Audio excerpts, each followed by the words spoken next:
The aristocrats at the ball are discussing the Duke's arrival. The man claims his family rarely goes out, but he wants to talk to him at least once.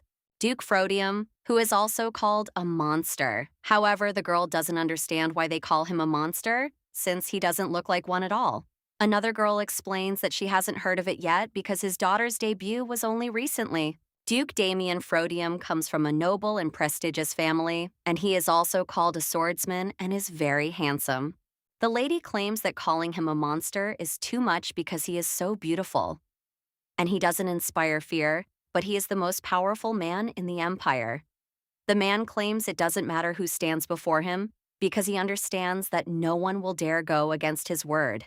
One day, a child was born into this family, and the little girl was looking for her mother and did not understand what was happening. At this time, the girl saw a magic circle and approached it because her mother often used it. The butler announced that Duke Frodium had arrived. The girl looked at him and thought about his bright red eyes and the name her mother had mentioned earlier. Looking at him, the main character thought that he was probably her father. However, she couldn't understand why his eyes were so cold. The Duke turns to the butler and orders him to find a suitable room and raise the girl there. Then he tells them to look after her well, lest she perish. Hearing this, the protagonist thought she was grateful that this man had decided to raise her, but she also knew she didn't like it.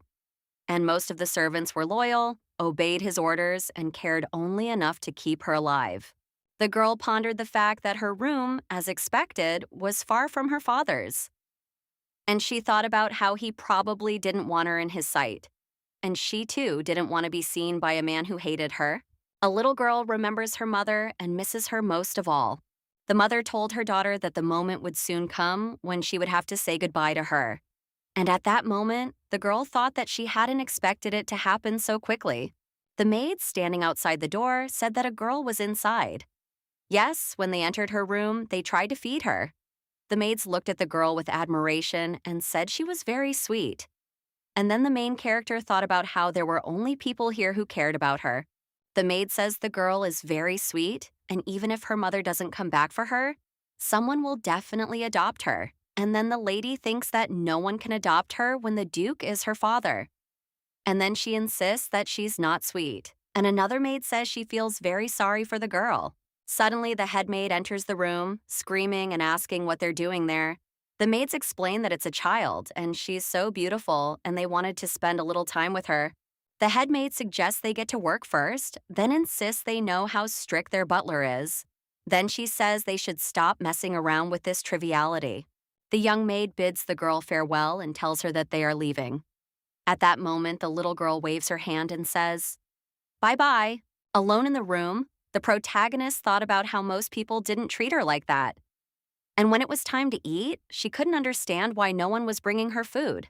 The girl remembers eating alone in her room, which is better than eating with her father, but the food never arrives.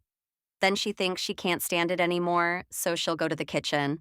Lottie knew that asking the maids to do this would irritate them, so she had no choice but to go to the kitchen herself. Suddenly, the little girl saw the gentleman and thought that she didn't understand what he was doing there. After all, she knew he shouldn't be here at this time. Lottie remembers her mother saying that her father was not a monster, as other people said, but a real demon. Damien Frodium was a demon who loved to drink human blood, kill people, and terrorize the continent. At this point, the main character realized that she didn't believe demons were gone because she understood that stories about them were still being told.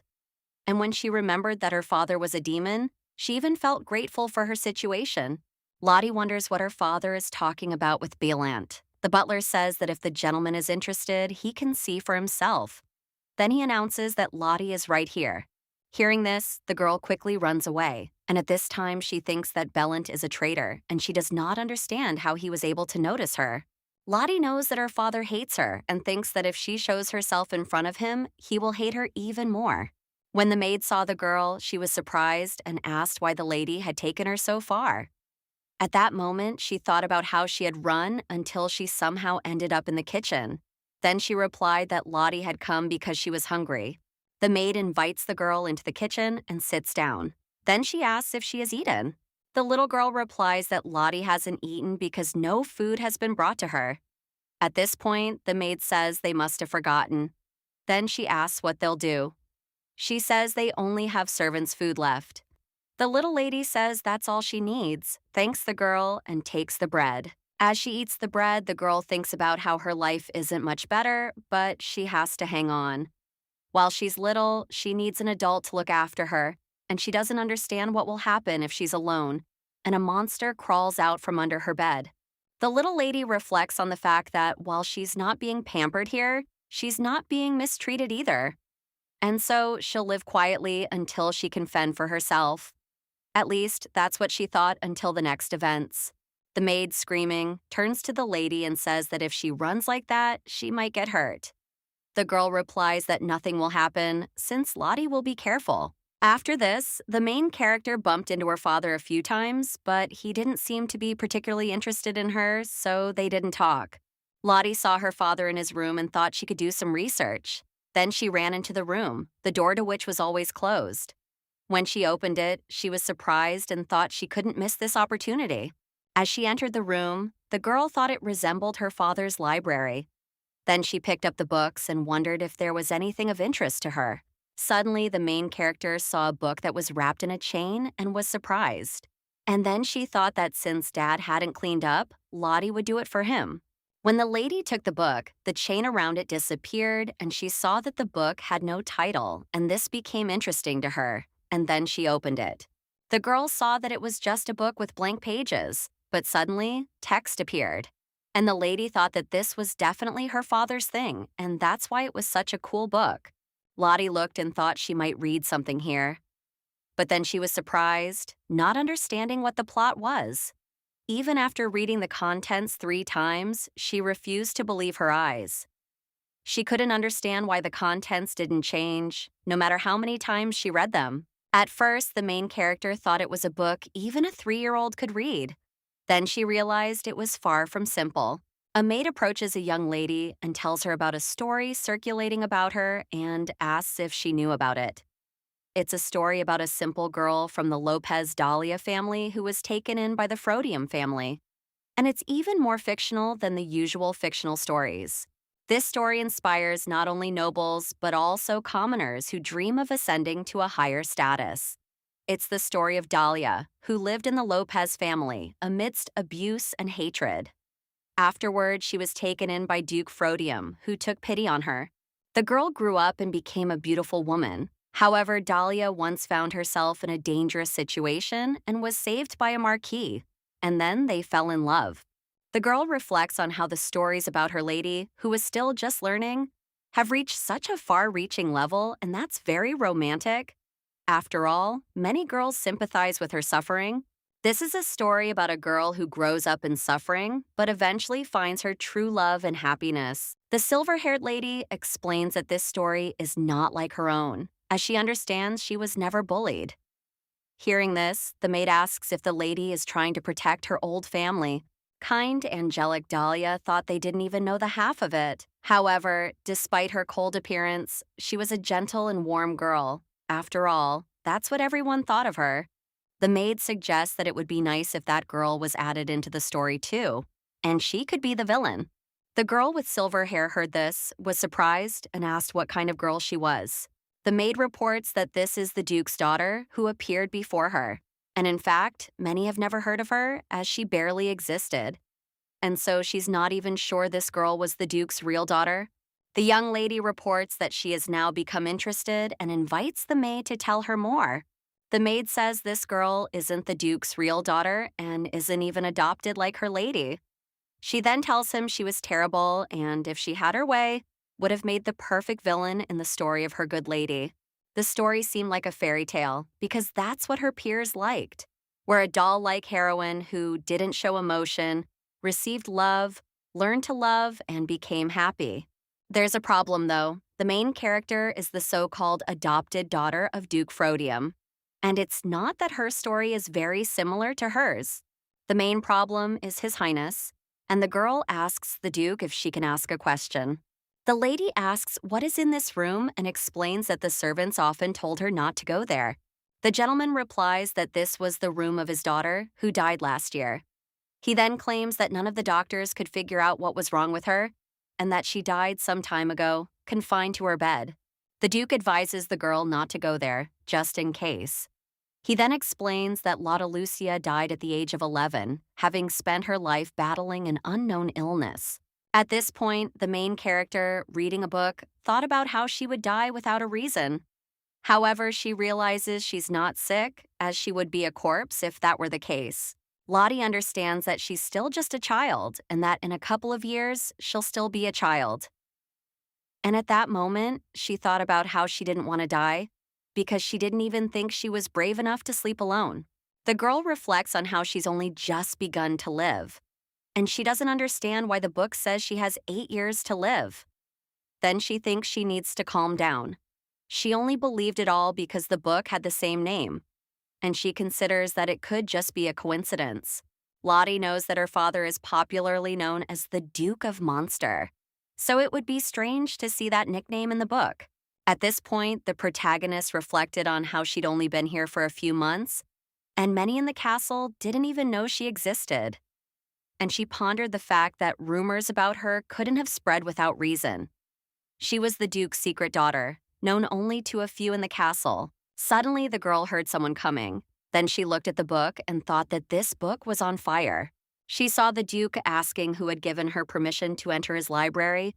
Lottie looked at him, wondering if he could have simply called out to her and didn't understand why he'd set the book on fire when she could have hurt herself. And she realized the worst part of it all was that her father, judging by everything, would still be kind to his adopted daughter even after she died. At this time, the girl felt sad that she would die, since bad rumors would still circulate about her. Suddenly, the protagonist realized that since her death was already predetermined, she would die no matter what she did. Then she responded that Lottie came in because she wanted to. And then she remembered that the book said her father was evil. The main character asks what if it were an important book? And at that moment, she thinks that in that case, she can do whatever she wants. The father replies that he can understand this from afar. And then he says that there are no important things in this place. Hearing this, the girl was surprised, since this room was his library. Then she looked at her father and thought that she didn't understand why he was smiling, and contemplating that he was probably mad with anger. The main character thought that this was the first time she'd seen her dad smile like that, and then she wondered if his brain had been fried along with the book. The gentleman approaches the girl and smiles, and she thinks that she is interested, since he is probably one of those who finds interest in others. The father turns to the lady and says that she has been acting like a quiet girl all this time and asks if this is true. The girl thought about how her dad thought she was a quiet child, and then asked if Lottie shouldn't have kept her mouth shut and adjusted to this place all this time. Damien claims she seems to have handled it well. Then he picks her up and tells her he'll give her a role in this family first, since she's his daughter. At this point, the main character thought she hadn't expected this. At this point, her father turns to Veronica and tells her he's counting on her. He then explains that the little lady needs a godmother. The girl was surprised to hear this, then greeted the little lady. She said her name was Veronica and she would be her assistant. She then said she hoped they would get along. At this point, the main character thought about how this lady hadn't appeared in the book, but she understood that Veronica had been a beauty next to her father. And she thought about how she had no close friends here, and so it would be great to spend time with her assistant. The little girl said that Lottie wanted to get along too, and at that moment, she thought about using the remaining time to find out whether she would die or not. After a while, they found themselves in a room, and Veronica asked what they were going to do today. The little girl replied that she was going to draw Veronica. Late in the evening, Veronica turns to the little lady and says that she has played a lot today and therefore must be tired, and then wishes her kind words. At this time, the main character thought that she did not have time to be alone since this lady was always next to her. Since then, Lottie was always with Veronica and understood that this girl had always been a busy person before. Suddenly, the protagonist remembered that she decided to live as she pleased before she died. And at that moment, she realized she didn't want to fall into eternal sleep, and she thought she should read the book again before she forgot its contents. Lottie realizes she has a little time before dinner with Daddy. Then she tells Veronica she's going to play under the covers and suggests they leave her alone. The book's protagonist, Dahlia, was adopted by Duke Frodium for no apparent reason. After less than a year of living with the Duke, she was transferred to the academy. And there she met her true love. In a fading world where demons wreaked utter chaos, they neither saved the world nor sacrificed themselves for it. These two existed only for each other. And at that moment, the main character wondered what about her. She realized that after her death, there was no mention of her, no history. The only reference was to compare Dahlia to the Duke's dead daughter. The girl realizes that, following the book, her illness is incurable and she cannot avoid death. Dad, she realizes there's nothing in this book that will help her, and she wonders if everything in reality will be exactly as it is in the book.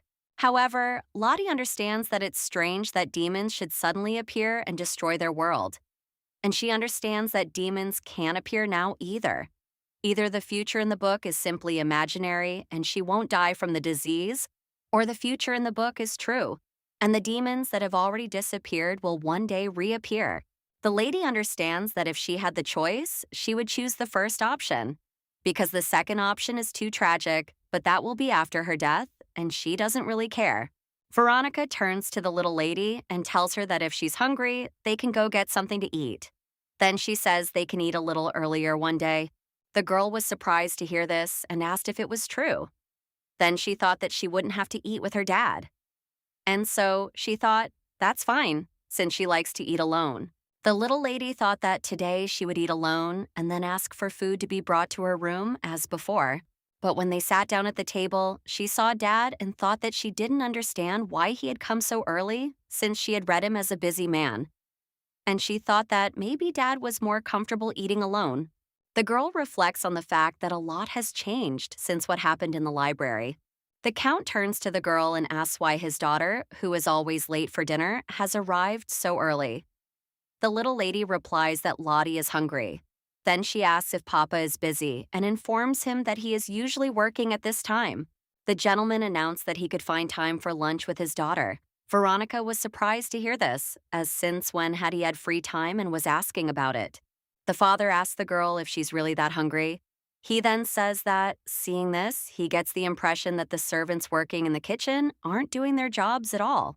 The maid brought lunch, and the girl thought about how much she was about to eat, but suddenly she couldn't understand why the knife wasn't cutting. And she realized that when she ate outside, her hands felt like they weren't her own. However, the lady realizes that the knife might not be the problem, and then the knife flies out and lands right in her father's face. Seeing this, the girl is terrified. People call Duke Frodium the Monster Duke, because his true nature is evil and cruel, and he is a true demon. He is a cold man who wouldn't shed tears even if a sword pierced him. At this point, the main character thought that even if such rumors were circulating, it couldn't be that her daddy wasn't feeling pain. Then screaming, she said she didn't understand what she'd done and that there was blood on her daddy's check.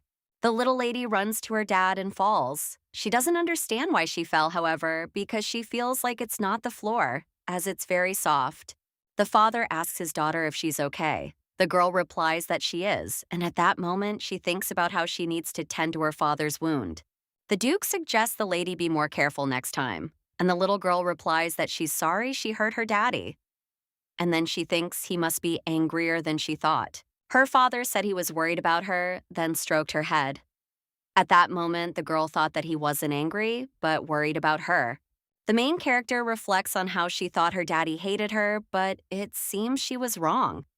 And she reflects on the fact that he doesn't hate her. However, she still doesn't understand why he was so cold when they first met. The girl realizes that her father got hurt because of her. And then she remembers how her mother relieved her pain. As she lay in bed, her mother said she was sick again because she hadn't listened to her. And the little lady, screaming, said she hated her mother. However, the lady insisted she loved Lottie. Mom says that since she is so sick, maybe she needs to use spells on her. The protagonist hugs her father, then touches his cheek and says the pain has gone away. However, at that moment, she thinks she doesn't understand why her father isn't answering, and she asks why the spell isn't working. Her father replied that the spell had worked and that the pain had gone away. At that moment, the girl thought that if the spell had worked, It meant she had inherited her mother's magical powers. The Duke bids his daughter return to her seat and then asks if she doesn't hate him. Hearing this, the lady doesn't understand where her father got this idea from, as she thought it was the other way around. Lottie reflects that Papa had plenty of reasons to think that way, just like she did. After all, she understood that favors were always feared by Papa, and that's why she acted cautiously. But she didn't hate him, and she let him know so. The father agrees with his daughter and invites her to sit down to eat. At this point, the girl glances at the table and wonders when he managed to cut all this food. Then she says that Lottie will be happy to eat. The daughter reports that her dad is not eating and says that she was always told to finish her food, and therefore she claims that he will be scolded. Damien says he wonders who would dare scold him. His daughter says dad should be a role model for Lottie. Hearing this, the gentleman says that it seems he has a rather dangerous daughter, and the girl insists that he needs to be kind to his daughter. And at that moment, she wonders if she can really talk to him like that. The protagonist realizes that the gentleman is kind to her, and it turns out he didn't hate her. However, she doesn't understand why this still bothers her. Lottie knows that children are sensitive and assumes that is why she feels that he definitely did not see her when she first moved here. He remembers the first time he saw her. She had thick black hair, but her eyes weren't as bright as Damien's.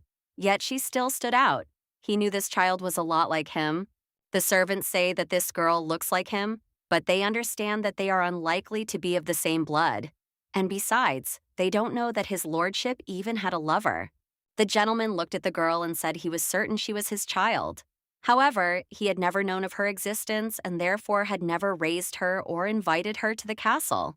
Damien found where the magic circle came from. However, he understood the problem was that it was a very isolated place.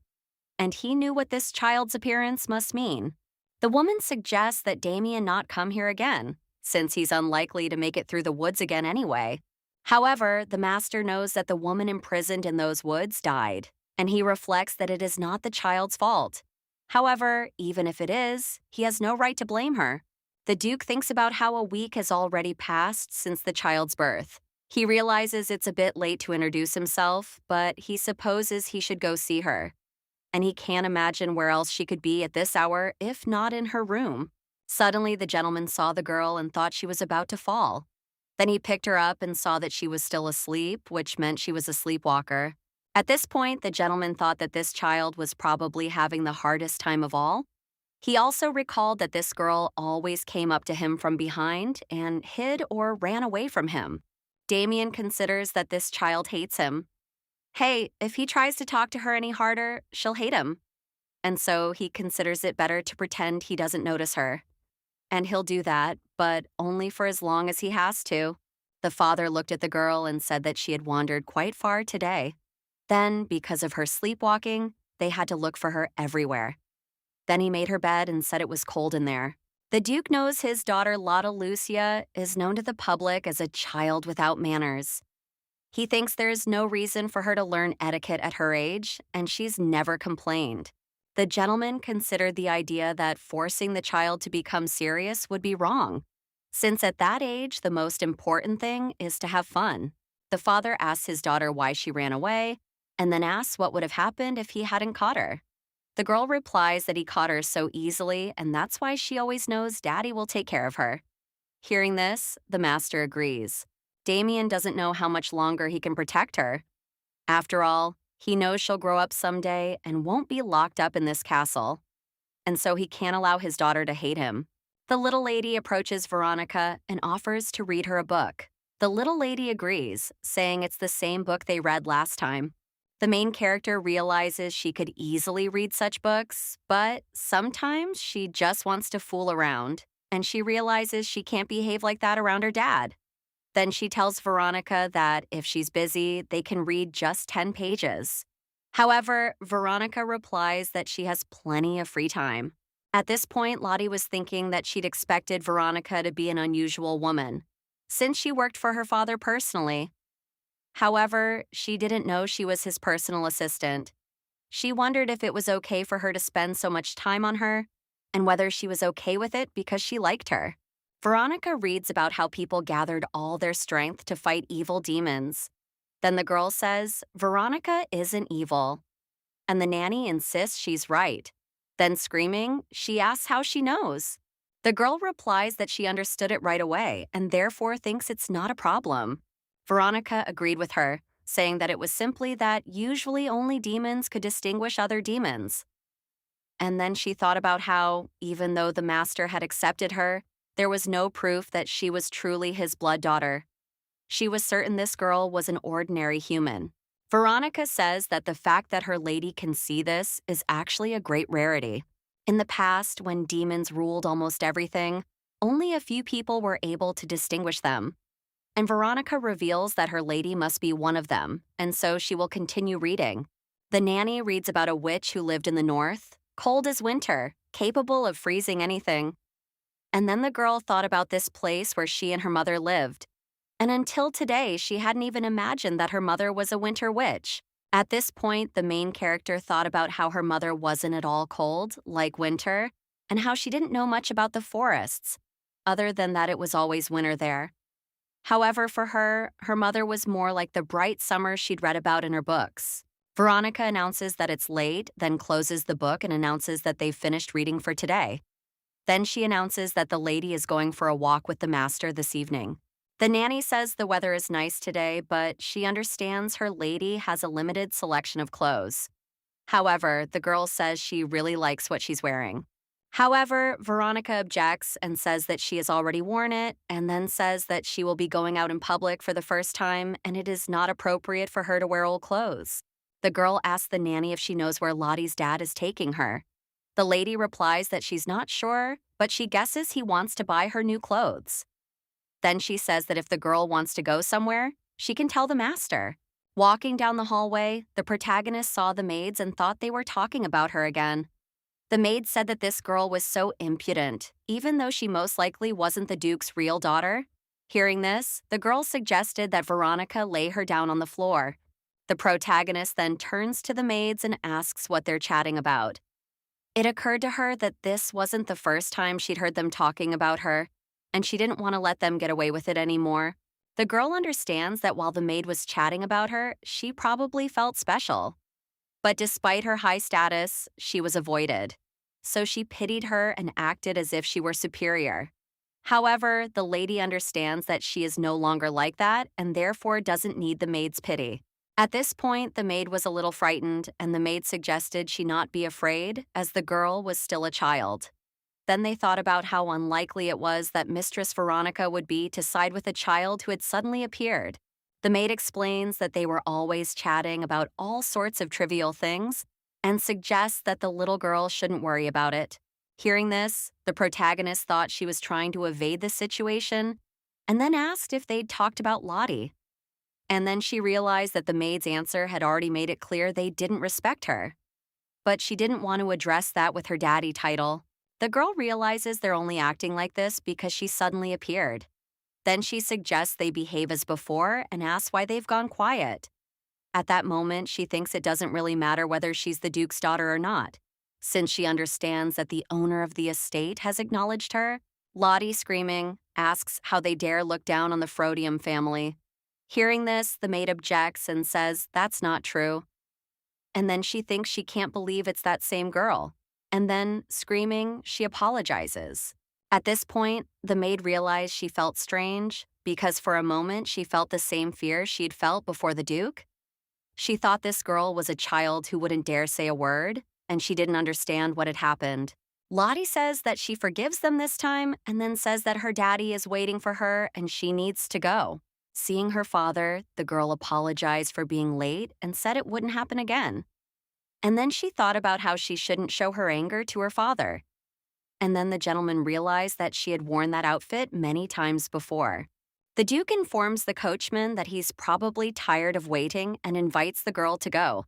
Meanwhile, Veronica wishes them a pleasant ride and waves. Damien announced that Veronica was staying behind and that they would be going alone today.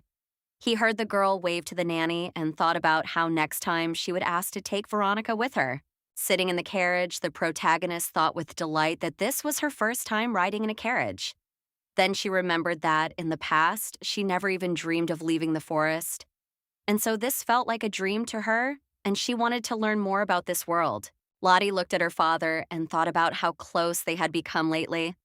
However, she realized he was always busy, and the only time she could really talk to him was during lunch. The Duke asks how his daughter is doing, and she replies that she's fine. Then he says that if he's so interested, he could come see her more often. And then she thinks the maids were making fun of her precisely because her father didn't care about her. The heroine thought that, given what had happened earlier, she couldn't consider him her real father because of her mother's words. She'd been wondering about this from the very beginning. Lying on her bed, the girl wondered if he was pretending she didn't exist. Then why had he even taken her in? And she thought about how her mother couldn't have lied.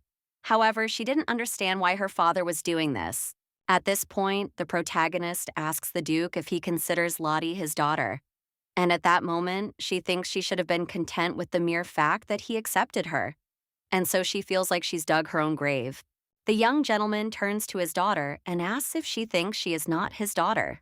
At this point, the coachman announced their arrival. As they exited the carriage, a gentleman ran up to them and said he had brought his beautiful baby with him, and therefore assumed he had come to look at the baby's clothes.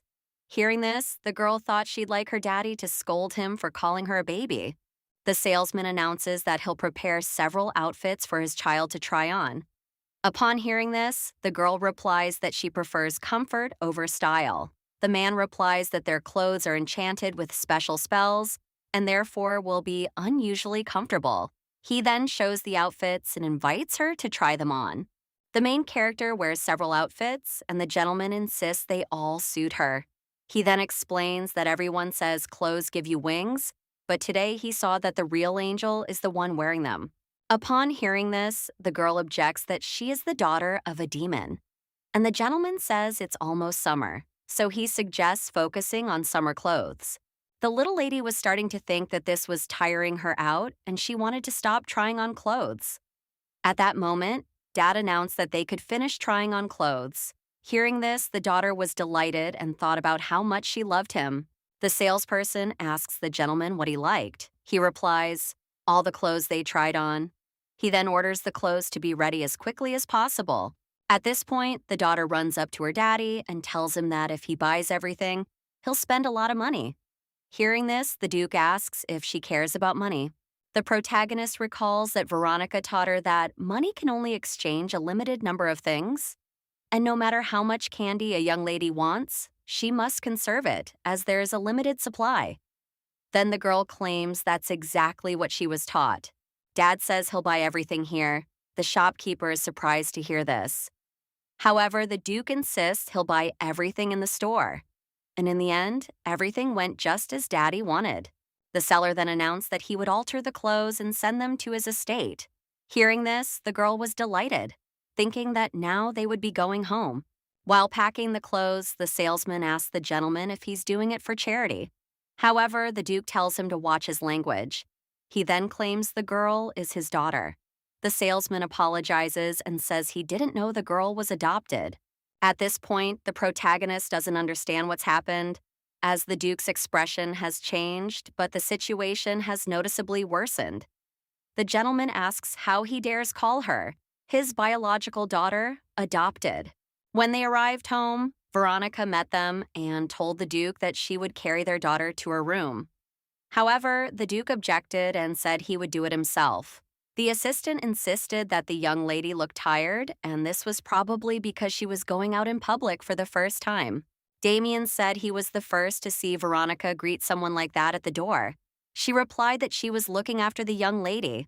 Then the Duke carried the girl to bed and wished her good night. Meanwhile, a little boy uses magic to tell the Freudian family that there is a new child. He's at Damien's estate, and he needs to be retrieved immediately for their master. He also can't believe there's a new daughter in the house, and it looks like he'll have to check it out for himself. The butler reports that His Grace has put all work aside to attend to the lady. The gentleman glances at the papers and then asks if he should sort this all out himself. The assistant insists that he knows he wouldn't trust anyone else with this. The Duke explains that he's doing this because his ancestors did the same and then bids the butler leave. The butler reports that he has received news that the young master will soon return. The Duke replies that he hasn't heard about it yet. However, the butler, surprised, claims that this cannot be, that the young master has not yet notified him of this. Damien looked at the many sheets of paper and then said he thought it would be difficult to find him in that pile. He then asked how the butler knew about it. The man explains that the young master, of course, anticipated this situation and contacted him. And at that moment, he realized he knew his father wouldn't read the letter. The Duke informed him that the young master knew him well, and so he would check next time. Then he wondered if he knew about his daughter. Damien realized that lately his reign hadn't been hiding its true emotions at all, and the day they'd gone to the store had been somehow unusual. And judging by her expression, she didn't want to say it out loud. The gentleman asked the butler if he remembers the day he and his daughter were riding into town. The man replies that he does, and the Duke asks what happened that day. The butler explains that the lady apparently overheard the maids gossiping about her. They also said that the lady wasn't his biological daughter and that he would one day throw her away. Hearing this, the Duke suggests that the butler deal with this situation. At this point, Damien reflected on how he'd kept his distance so as not to frighten her. However, he hadn't expected such rumors to spread, and so he realized he'd have to formally declare her part of the Frodium family. The gentleman says that gossip is quite useful, and then he asks the butler if people don't like dramatic stories, formerly Duke Frodium. He kept his beloved woman a secret. However, she left their world very early, and rumor has it that the Duke valued his daughter by this woman so much that he hid her in the estate. It only took a little time for rumors to spread throughout the capital. At this time, the main character approached the door and thought that this was Dad's bedroom, and he couldn't be here at this hour, since at this time Dad was usually in his office. The main character opens the door and says that today she will explore this room. The girl, while in her father's room, thought that she looked rich, but somehow gloomy for a bedroom. Walking around the room near the bed, she saw a picture of her dad and thought about how emotionless his face was, as always. And she thought about how handsome her dad was. Suddenly, in a large portrait, she saw a boy with black hair, and he looked like her. And she realized that if he were a boy, she would look like that too, since only the color of their eyes differed. Suddenly, the girl heard her father calling her. Her heart sank as he always appeared so suddenly. Dad asks the girl if she's having fun. She replies that Lottie isn't having fun at all and says she didn't know Dad would be here. And at that moment, she thought about having to go. The Duke asked if she would come in here if he were inside. The girl is surprised and then asks if she can come in. The father asks the girl if it looks like he's angry with his daughter right now. Then he asks if she plans to stand here forever and suggests she move on. The gentleman looks at his daughter and wonders why she came here. She replies that Lottie just came and asks if she can only come when there's a reason. The Duke insists there is nothing of the sort, as there are no places on this estate his daughter is forbidden from entering. Hearing this, the girl is surprised and then asks if she can go wherever she wants, even if the room is locked. The gentleman claims that even if the room is closed, no one has the right to forbid her from entering anywhere. The butler announced his entry and said it was no surprise that his lordship had asked for desserts. The girl was surprised to hear this and then asked if Papa had asked for them. The man explained that it seemed his lordship was thinking about his little lady. Hearing this, the girl thought about what she had already said. She didn't like being called little. However, she liked Ballant, and she would forgive him this time. The little lady takes the treats and then asks her daddy to open his mouth and say, And then she wonders why he won't open his mouth, and her hand is already going numb. The little lady suddenly realized that demons can't eat desserts. But the Duke ate one cake, and the girl said it was fine since her arm no longer hurt. The butler reports that he should have eaten the dessert faster as his lady's arm hurt. Meanwhile, Damien can't understand how his daughter knows so much about demons. Meanwhile, Lottie is informed that she knows the answer and that the demons are desperate for blood and tears. Dad says he won't deny it, and the girl says maybe she should cross Daddy off that list. Hearing this, Ballant asks if she can cross him off that list too. At this point, the main character realized she didn't really know anything anymore. After all, everything she knew was in that book, and she didn't know much because Daddy wasn't the main character, and there was almost no mention of demons in it. Lotta Lucia realizes that she doesn't know anything about Daddy at all. The Duke asks the girl if he should tell her something else. The daughter replies that she's interested. Suddenly, the butler covers her ears with his hands and says that his lady should know and hear only good things. The gentleman says that Bellant and Dad are not evil at all. And besides, she already knows a little bit of everything. Demons are aggressive creatures who love to drink blood. Upon hearing this, the girl asks if blood isn't a myth. The butler shuts the gentleman's mouth and says he doesn't want the lady to become afraid of them. It's enough for her to know and worry about all this. He then says that they are the only demons she'll encounter here. Hearing this, the lady doesn't understand what he meant. And judging by his expression, he doesn't want her to know more about demons, which means she won't be able to extract any information from him. The Pope reports the existence of a certain barrier. Hearing this, Bellant, surprised, asks His Majesty if he intends to tell the young lady this. The Lord replies that he sees no reason not to, especially since he himself said there are no other demons here. The butler insists that the young lady is only human, and humans aren't supposed to know they're not the highest level of evolution. Then he looks at the girl and realizes she's looking sad, and he doesn't know what to do. The young lady reports that Lottie wants to know more. The master says that, in short, demons can't get here because of the barrier. After all, magical creatures once could cross worlds and wreak havoc everywhere. But everything changed thanks to the Disaptio shield. Hearing this, the girl thought that it must have happened earlier than the story Veronica had told her, and she couldn't understand how her father was still alive, since the shield had already been erected and he was a demon. Lotta Lucia says that since Daddy is here, that means there is some way to get past that barrier. The Duke says she's right and then explains there's a way. The demons used a special artifact, the Per se Gate. However, the main character doesn't understand why demons can't travel like before if there are gates. He explains that they've introduced a pass system that's used to travel between worlds. The Frodium family had great influence even among demons. And perhaps because of their status, it was easy for them to obtain permission. Dad says this gate belongs to the Frodium family, and ordinary demons are not allowed near the gate without the Frodium family's permission. Although Damien grew up among humans, he wields power unmatched even by the demon lord. That's why Damien is called a bridge, even among demons. The main character thought she was so full because she kept wondering why her dad was sitting in his room for so long. It turned out he was working there instead of in his office. However, the girl couldn't figure out who the child in the family portrait was, and she thought her dad probably knew the answer. The little lady came to her father and said she wanted to ask him something. Then she took him by the hand and led him to the portrait. The girl says that Lottie wants to know who this boy is and points to him. The gentleman replies that this boy is himself from when he was little. Hearing this, the girl doesn't understand who everyone else is then. Damien explains that this is his family. The girl, surprised, wonders if she's allowed to say this and then asks Daddy if he had a mom and dad. The Duke explains that he does not have parents who gave birth to him, but there are those who raised him. Hearing this, the girl thought that this reminded her of a story that her father had told her before. There are two ways a demon can be born. The first is the same way humans are born, from the love of a man and a woman. However, demons very rarely fall in love, and therefore this method is not common. Instead, most are born the second way. They are born alongside animals that will later protect them. If a demon born this way doesn't find suitable guardians, they will transform into the same animal.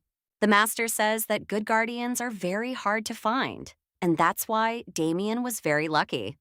Even as a demon, he was able to join this human family. The daughter asks if these are his mother and father. He replies that she's right, then shows her his brother. He says he was his biological son, the son of his adoptive parents, and therefore should have been the heir to the Frodium family. The girl asks why Papa became a duke. He explains that his father had no other brothers or children. Damien recalls that when his father was lying on his bed, told him he'd heard a lot about him from his grandfather. He then apologized for his ignorance and explained that he couldn't greet him properly. The gentleman tells his daughter that it was difficult for him to leave the surname Frodium since childhood. Well, since he is a demon, he will have to leave this surname to a human so that it can be passed down from generation to generation. At this time, the girl thought that when Dad talks about his family, his eyes fill with very strong love. Lotta Lucia reflects on how people call Papa Duke Monster because they don't know his other side, and she knows he acts like a human being. Little Mistress tells Daddy that it must be. He loves the Frodium family very much. The father replies that she's right and then explains that it's always been hard for him to show it. And so, no matter what happens, he always has a place to return to. And even if his home disappears, he'll still have a place where he's welcomed and welcomed. Meanwhile, Veronica says the lady never once asked about her mother or tried to look for her. The gentleman asks if this book is about raising a child, and the assistant reports that she's reading this book on child development. And then she reports that their physical growth is slower, but their mental growth is much faster than that of humans. And she says that this is very noticeable in the young lady, and she tells the gentleman so he knows. Veronica says that when she looks at the lady, she looks just like a human child, and not at all like a demon. And she never tried to look for her mother from the very beginning. However, her health deteriorated from stress and the change of environment, but the girl never complained. The nanny recalled a recent incident and then said she couldn't understand what kind of child behaved like that. Veronica understands that even if she didn't inherit her mother's magical powers, she's definitely imbued Lottie's mother with wisdom. And this is noticeable even at such a young age. Nanny assumes that Lottie probably understands she will never see her mother again. And she finally realized she had been lost in the forest before. The girl turns to her father and tells him that they used to say that family ties are stronger than anything else. And he understands that this is only possible because the relatives' memories are so intertwined. A blood connection, but a complete indifference to each other. The gentleman understands that a loving family can't look like this. He then tells his daughter that he wants her to remember that she can always return to this place. Hearing this, the girl thought that she had long felt that she had been waiting for these words for a very long time. Lottie reflects that she can pretend to be a bright and happy child all she wants.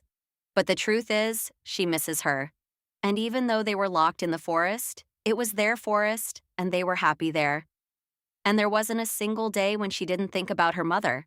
Dad tells the girl not to cry, explaining that he didn't say it to see her cry. And the little lady realizes she now has a place to return to. The main character hugs her father and thinks that now she is safe, and therefore everything is fine. However, the girl understands that this is what she thought until an unexpected guest appeared at the estate. The next morning, the girl saw Veronica and reported that she heard something interesting yesterday. Lottie heard a story about a woman her daddy loved very much, and now they have a daughter he adores and therefore hides from everyone. And she can't understand how people can make up such sweet stories about her daddy. And apparently, everyone loves him so much. Hearing this, Veronica thought that this story was made up by her lady. Little lady, wondering what happened to those maids last time. And Veronica thought that the young lady only needed to know the good news and then say that they were sent back to their home island. Lottie mentions that it's a bit noisy today. The nanny explains that they're preparing for guests today and clearing out the necessary rooms. Hearing this, the girl is surprised and says they have special rooms for guests. At this point, Veronica realized that the young lady was already aware of the events and didn't understand why she had reacted that way. Then she informed her that the young lady's older brother was arriving today. The main character was surprised to hear this, as she didn't know such a thing was possible. Then she runs out of the room, thinking that nowhere did it say she had a brother. Entering the corridor, she met the butler, and he introduces her to young Master Bihan and informs her that he is the young lady's older brother. The young gentleman says he hasn't received any news that the father has accepted the child. Then he claims she's a lady now. At this point, the girl looked at him and thought that he definitely hated her. And she didn't understand what she had done to him and then ran away. Sitting in her room, the main character reflects on how she doesn't understand why she ran away back then. And she feels as if her brother hates only her. Sitting at the table, Lottie asks where Daddy is. The maid explains that he told the girl to dine alone tonight. Hearing this, the girl doesn't understand why Daddy isn't eating with her.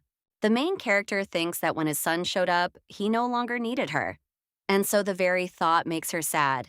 And then she thinks that maybe everything will get better when she wakes up. The next morning, the girl thought that nothing had gotten better. And seeing the upset lady, Veronica asked what had happened. Lottie realizes that the nanny knew everything about him too. Then she asks if she's good friends with Bihan. Hearing this, the nanny says she thinks she's already met him. Then she explains that she's known him for a long time. Lottie mentions wanting to play outside. Veronica thinks maybe a walk would ease the tension.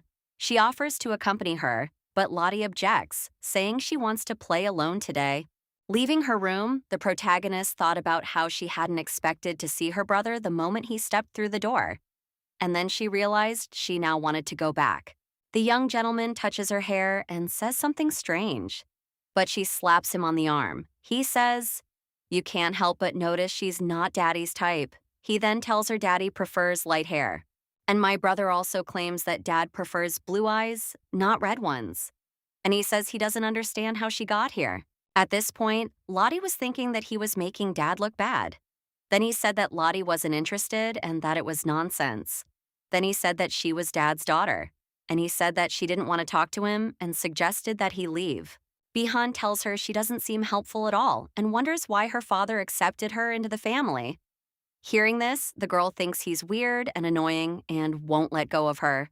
The main character approaches her brother and says he said something about taste and health benefits, but doesn't need a specific reason because she's his daughter.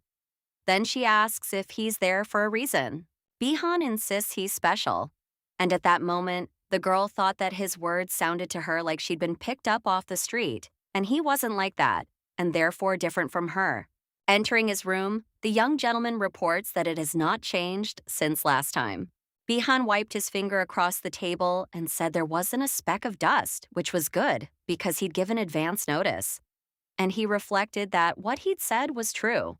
The boy reflects on the fact that while his father was busy with the affairs of the empire, he was busy with everything related to magic. And in recent days, his workload has increased greatly. The young master thinks this is the first time he's done something like this. And his father is fine.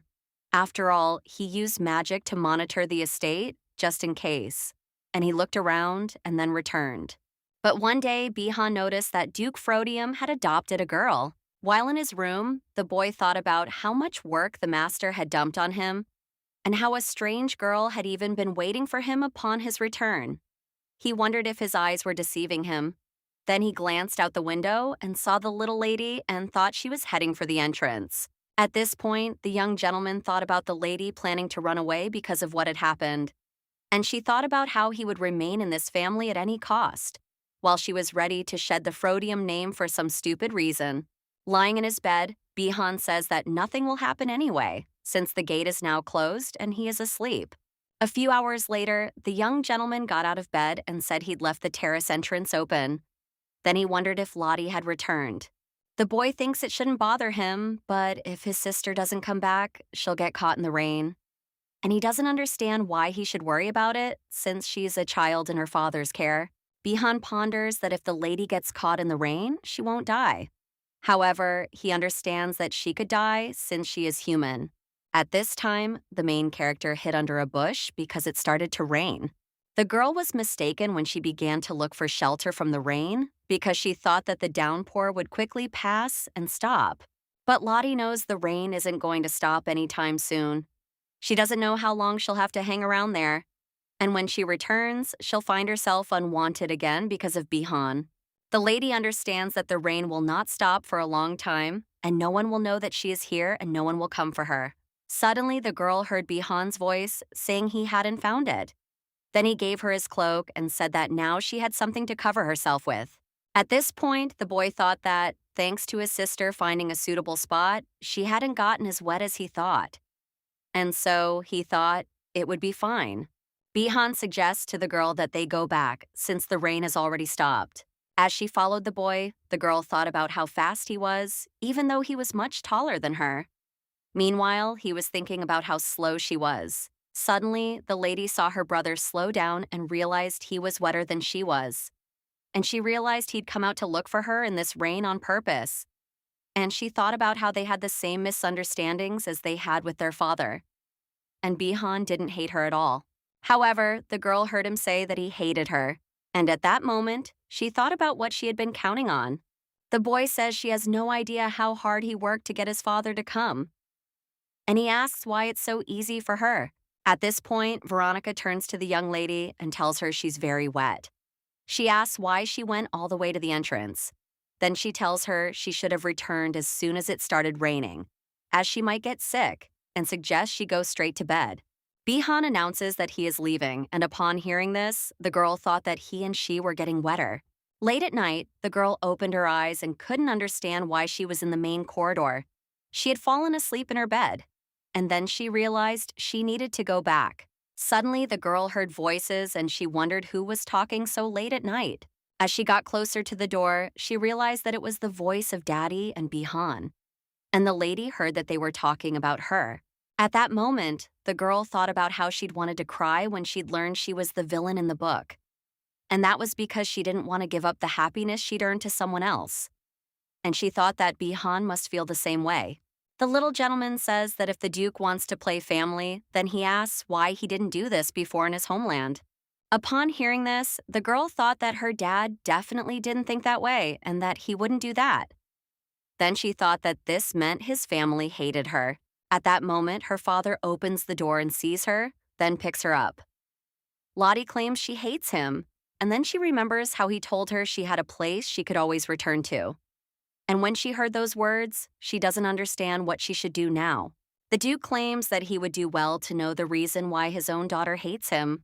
The girl claims that Daddy told Lottie that he would give her a place to return to, and then she says that Lottie's family doesn't love her. The father tells the girl not to cry anymore. Then he asks who told his daughter that she's unloved in this family. And at that moment, he thinks he understands what's going on between the Bihan and his daughter. Damien suggests that little lady ignore him. The main character was surprised to hear this, as she realized that they lived under the same roof, and this was useless advice. The Duke tells the girl that he will explain everything to her, and then says that Bihan is not his biological son and he is not even adopted. Hearing this, the girl became curious about what he was talking about, as she couldn't believe this boy wasn't his son. And even if he was, she couldn't understand how she couldn't ignore him. However, she pondered the idea that this would only be possible if one of them left this place. The next morning, the girl thought Veronica wasn't there yet. Then she heard someone knocking on her door, and she thought it was her assistant. But when she opened the door, she saw Bihan and she wondered what he was doing there. 5 minutes earlier, the young gentleman had been talking to Veronica, who had informed him that this girl was the Duke's biological daughter. When he heard this, he realized that she wasn't in the same position as he was.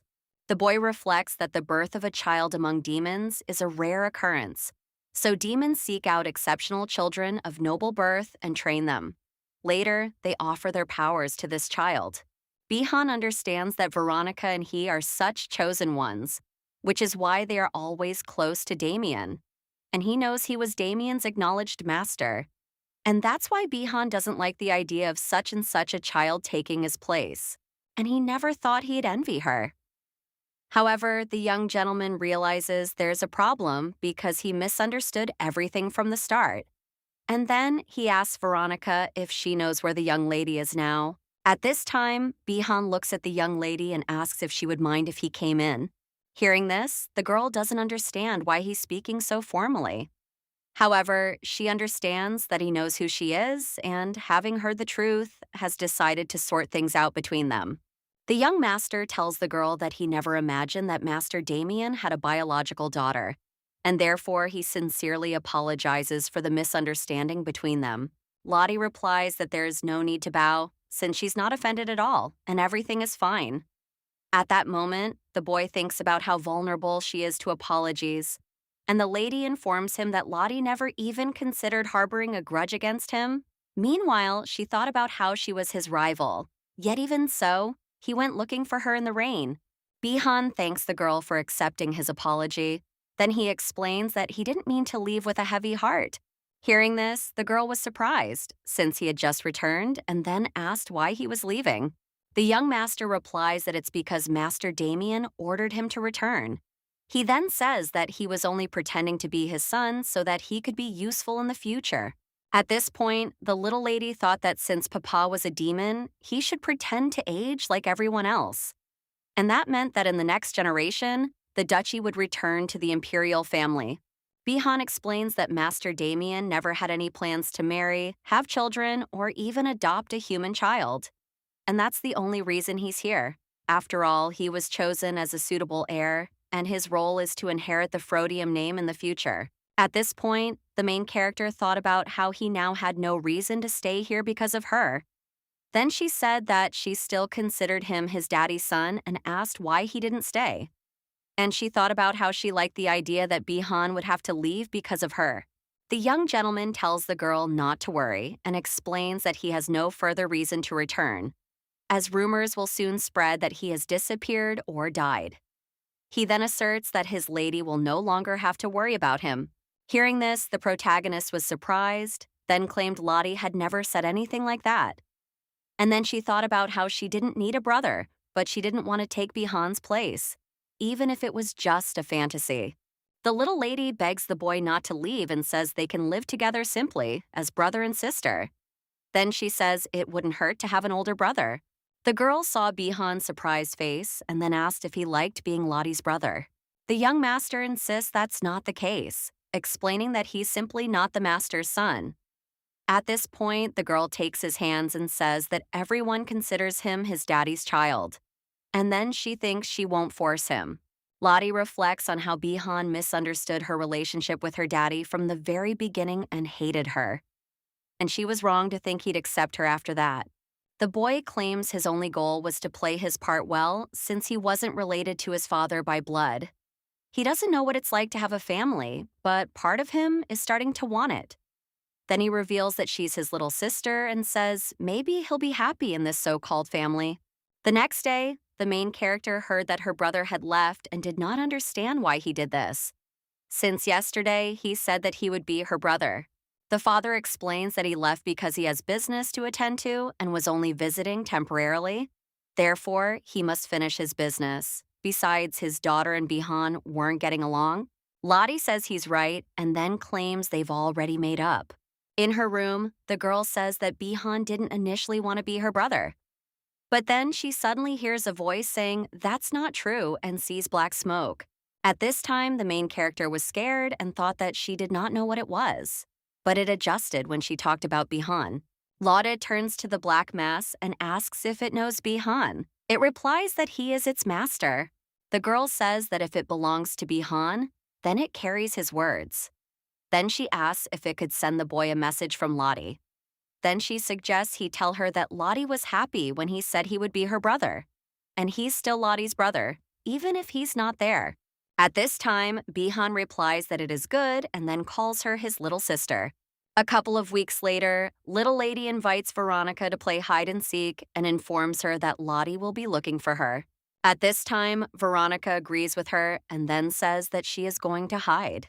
Lottie starts counting, then suggests Veronica hide carefully, otherwise she'll see her blonde hair. Then she announces that she's going to look. When the little lady was looking for Veronica, she saw Bihan.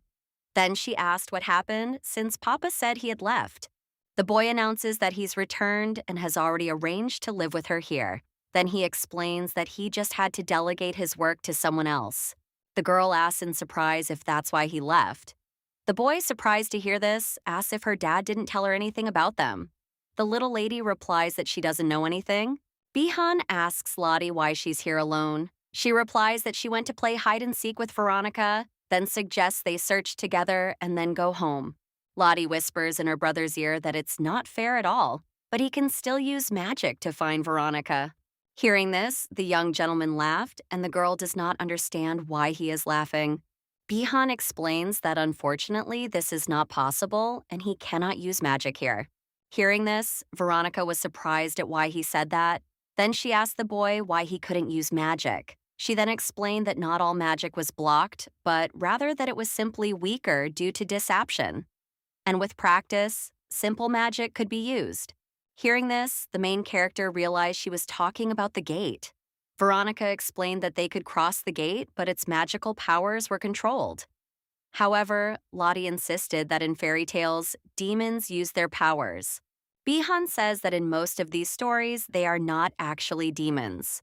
Bihan lived in the estate for a long time, and he visited the main character every day. One day, he heard that she had been inside all this time and was surprised. The main character understands that her brother took good care of her, and she thought that perhaps he still feels guilty about their first meeting.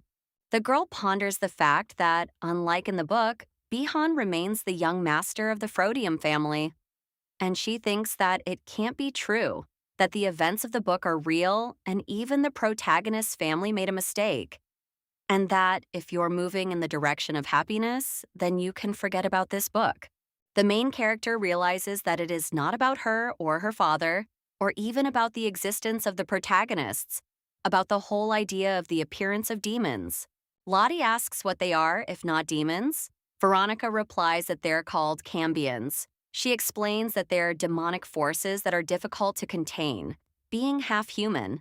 This is why they lose control and tend toward tyranny. Hearing this, the girl thought that she was also a combiner and then claimed that Lottie would also lose control and die. Veronica insists her lady will be fine as she doesn't have such powers. And so far, there are only rumors about those who have lost control. The protagonist claims this is a good thing, but at that moment, she reflects on how she's not her daddy's daughter due to her lack of strength. She then reflects on how her family still accepts her, even knowing this. Lottie asks if she'll stay in the family even without magical powers.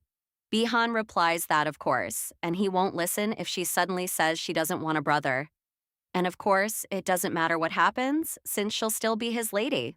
At this point, the protagonist reflected on how her father's acceptance had initially been enough for her, but now she was beginning to hope for more.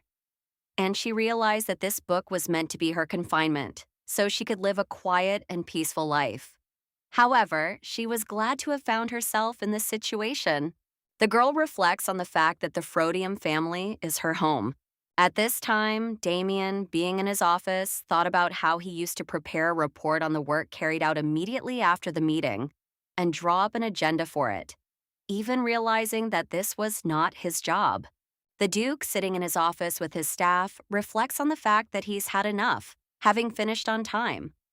Now he needs to summarize the meeting and send it to the prince. At this point, his assistant reflected on the fact that he wasn't planning on preparing the report himself, and then asked if the gentleman thought he hadn't finished earlier than usual today.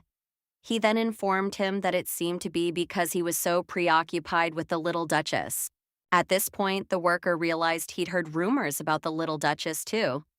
He thought about trying to use boys the duchess's age to make friends. He knew it was risky, since the girl didn't seem to have a bad personality, but he could try it once. The man realized that this would establish a connection with the ducal family, and that theirs could benefit from it as well. Then he smiled and thought about how the smart ones always win. At this time, the Duke reflects on the fact that if he finishes work right now, he will have more time to spend with Lottie. The aristocrat turns to his lordship and asks if he is in a hurry to go home, and then asserts that he has always believed that work is everything to him. The man reports that the rumors were true and that the Duke has a young Duchess daughter waiting for him at home. She is the same age as him, and therefore he understands his feelings. At this point, Damien thought since he understood everything, he might as well just let him go. Then he thought, since he also had a daughter, he could give him some advice. The Duke reflects on how Lottie has recently stopped looking for the catch in everything and is now behaving like a completely normal child. However, he realizes it's cute when she seems to be looking for the catch in his words and reacts humorously. Damien thought that he just needed to know that his daughter was okay. Seeing Mr. Bellant, he asks in surprise what happened, since he arrived so quickly. The Duke replies that everything is fine, but the butler doesn't understand why he looks so angry. He's never seen the gentleman express his emotions so clearly. Looking out the window, Damien reflects on how he doesn't particularly feel like working today, and he feels bad about spending so much time working when his daughter is waiting for him at home. So, he wants to quit everything and go outside. Hearing this, Bellant asks in surprise if he's going to the demon world. Then he claims it's impossible and suggests he consider the little duchess. The lady put on her new dress, and seeing her, Veronica says that she is beautiful. The main character tells Veronica that she's also very beautiful today. Her older brother tells her to be careful not to fall. Bihan asks Lottie what kind of shoes she's wearing. The girl explains that when she and her dad were buying clothes, the owner gave them to them. Hearing this, the guy was surprised, and Lottie said that they also ate some tasty things. Veronica became interested in what they ate and told them what she would ask them to bring. The girl explains that it was her first time trying it, so she doesn't remember the name, but she does remember it being very sweet. Veronica asks if that means it was sweet and cold, and then says she'll ask for it to be cooked. The main character asks why Bihan finds it difficult to be around Veronica. Hearing this, she asks if it's noticeable. Then she explains that it's probably because he came to Frodium later than Veronica. Hearing this, Lottie asks how Bihan ended up with the Frodiums. Then she says, "Whoops!" And Lottie is right there. She offers to tell him too, since she's already told him everything. Bihan reports that he first wanted to find his savior and saw a girl who suggested that he come to Frodium. Lottie asks who this man was, and she doesn't understand why she sent him to Daddy. The boy says he doesn't know and thought that if he gets closer to his father, he'll surely be able to get the information. However, he couldn't. Then he says it wasn't an adult, but someone with dark hair and red eyes. Bihan explains that he's been searching desperately for this man, but can't find him, and it seems he doesn't want to reveal him to him. However, he understands that thanks to the rescuer, he met a good owner, and that's how he got a family. And that's enough for the boy now. Veronica suddenly appeared and asked what they were chatting about with such interest. Then she announced that she had already returned. Veronica brought ice cream and asks if this is what she was talking about earlier. Lottie says that's exactly it, and then takes a spoon and eats the ice cream and says that it tastes amazing. When the main character eats ice cream, she says that the weather outside is very nice, and this relaxes her a lot. Veronica informs that if the little lady is tired, she can go home. However, the girl objects and says that today the weather is too nice to leave, and then says that she will just rest on the bench. Veronica said she'd also stay outside since the weather was nice. However, the girl said that if she wanted to leave, she could. And then she thought about leaning back and resting for a bit. Then she fell asleep. Meanwhile, the assistant, sitting at the table with the little gentleman, says it's all because Lottie didn't sleep this afternoon. Bihan reports that his little sister has been running around a lot today and suggests not waking her. And when the main character woke up, she thought that she had fallen asleep for a short time and saw her daddy, who didn't understand what was happening here. The father reports that the children are sleeping so soundly that even if he picks them up, they won't wake up. At this point, the girl thinks about him wanting to pick her up. Then she quickly gets to her feet. Lottie asks her dad why he came here, and then her dad answers, pointing to the window and saying that she can see his daughter perfectly well from there. Hearing this, the girl doesn't understand why he has such a strange answer, and then asks if he has anything to do. The Duke replies that he is the busiest man in the empire. However, the girl asks why he came when he saw Lottie and asks if he is bored. Bellant explains that the Duke came to spend time with the young lady, despite his enormous busyness. Veronica assumes her father came to befriend her better, as she's certain Mr. Damien's priorities seem to have shifted.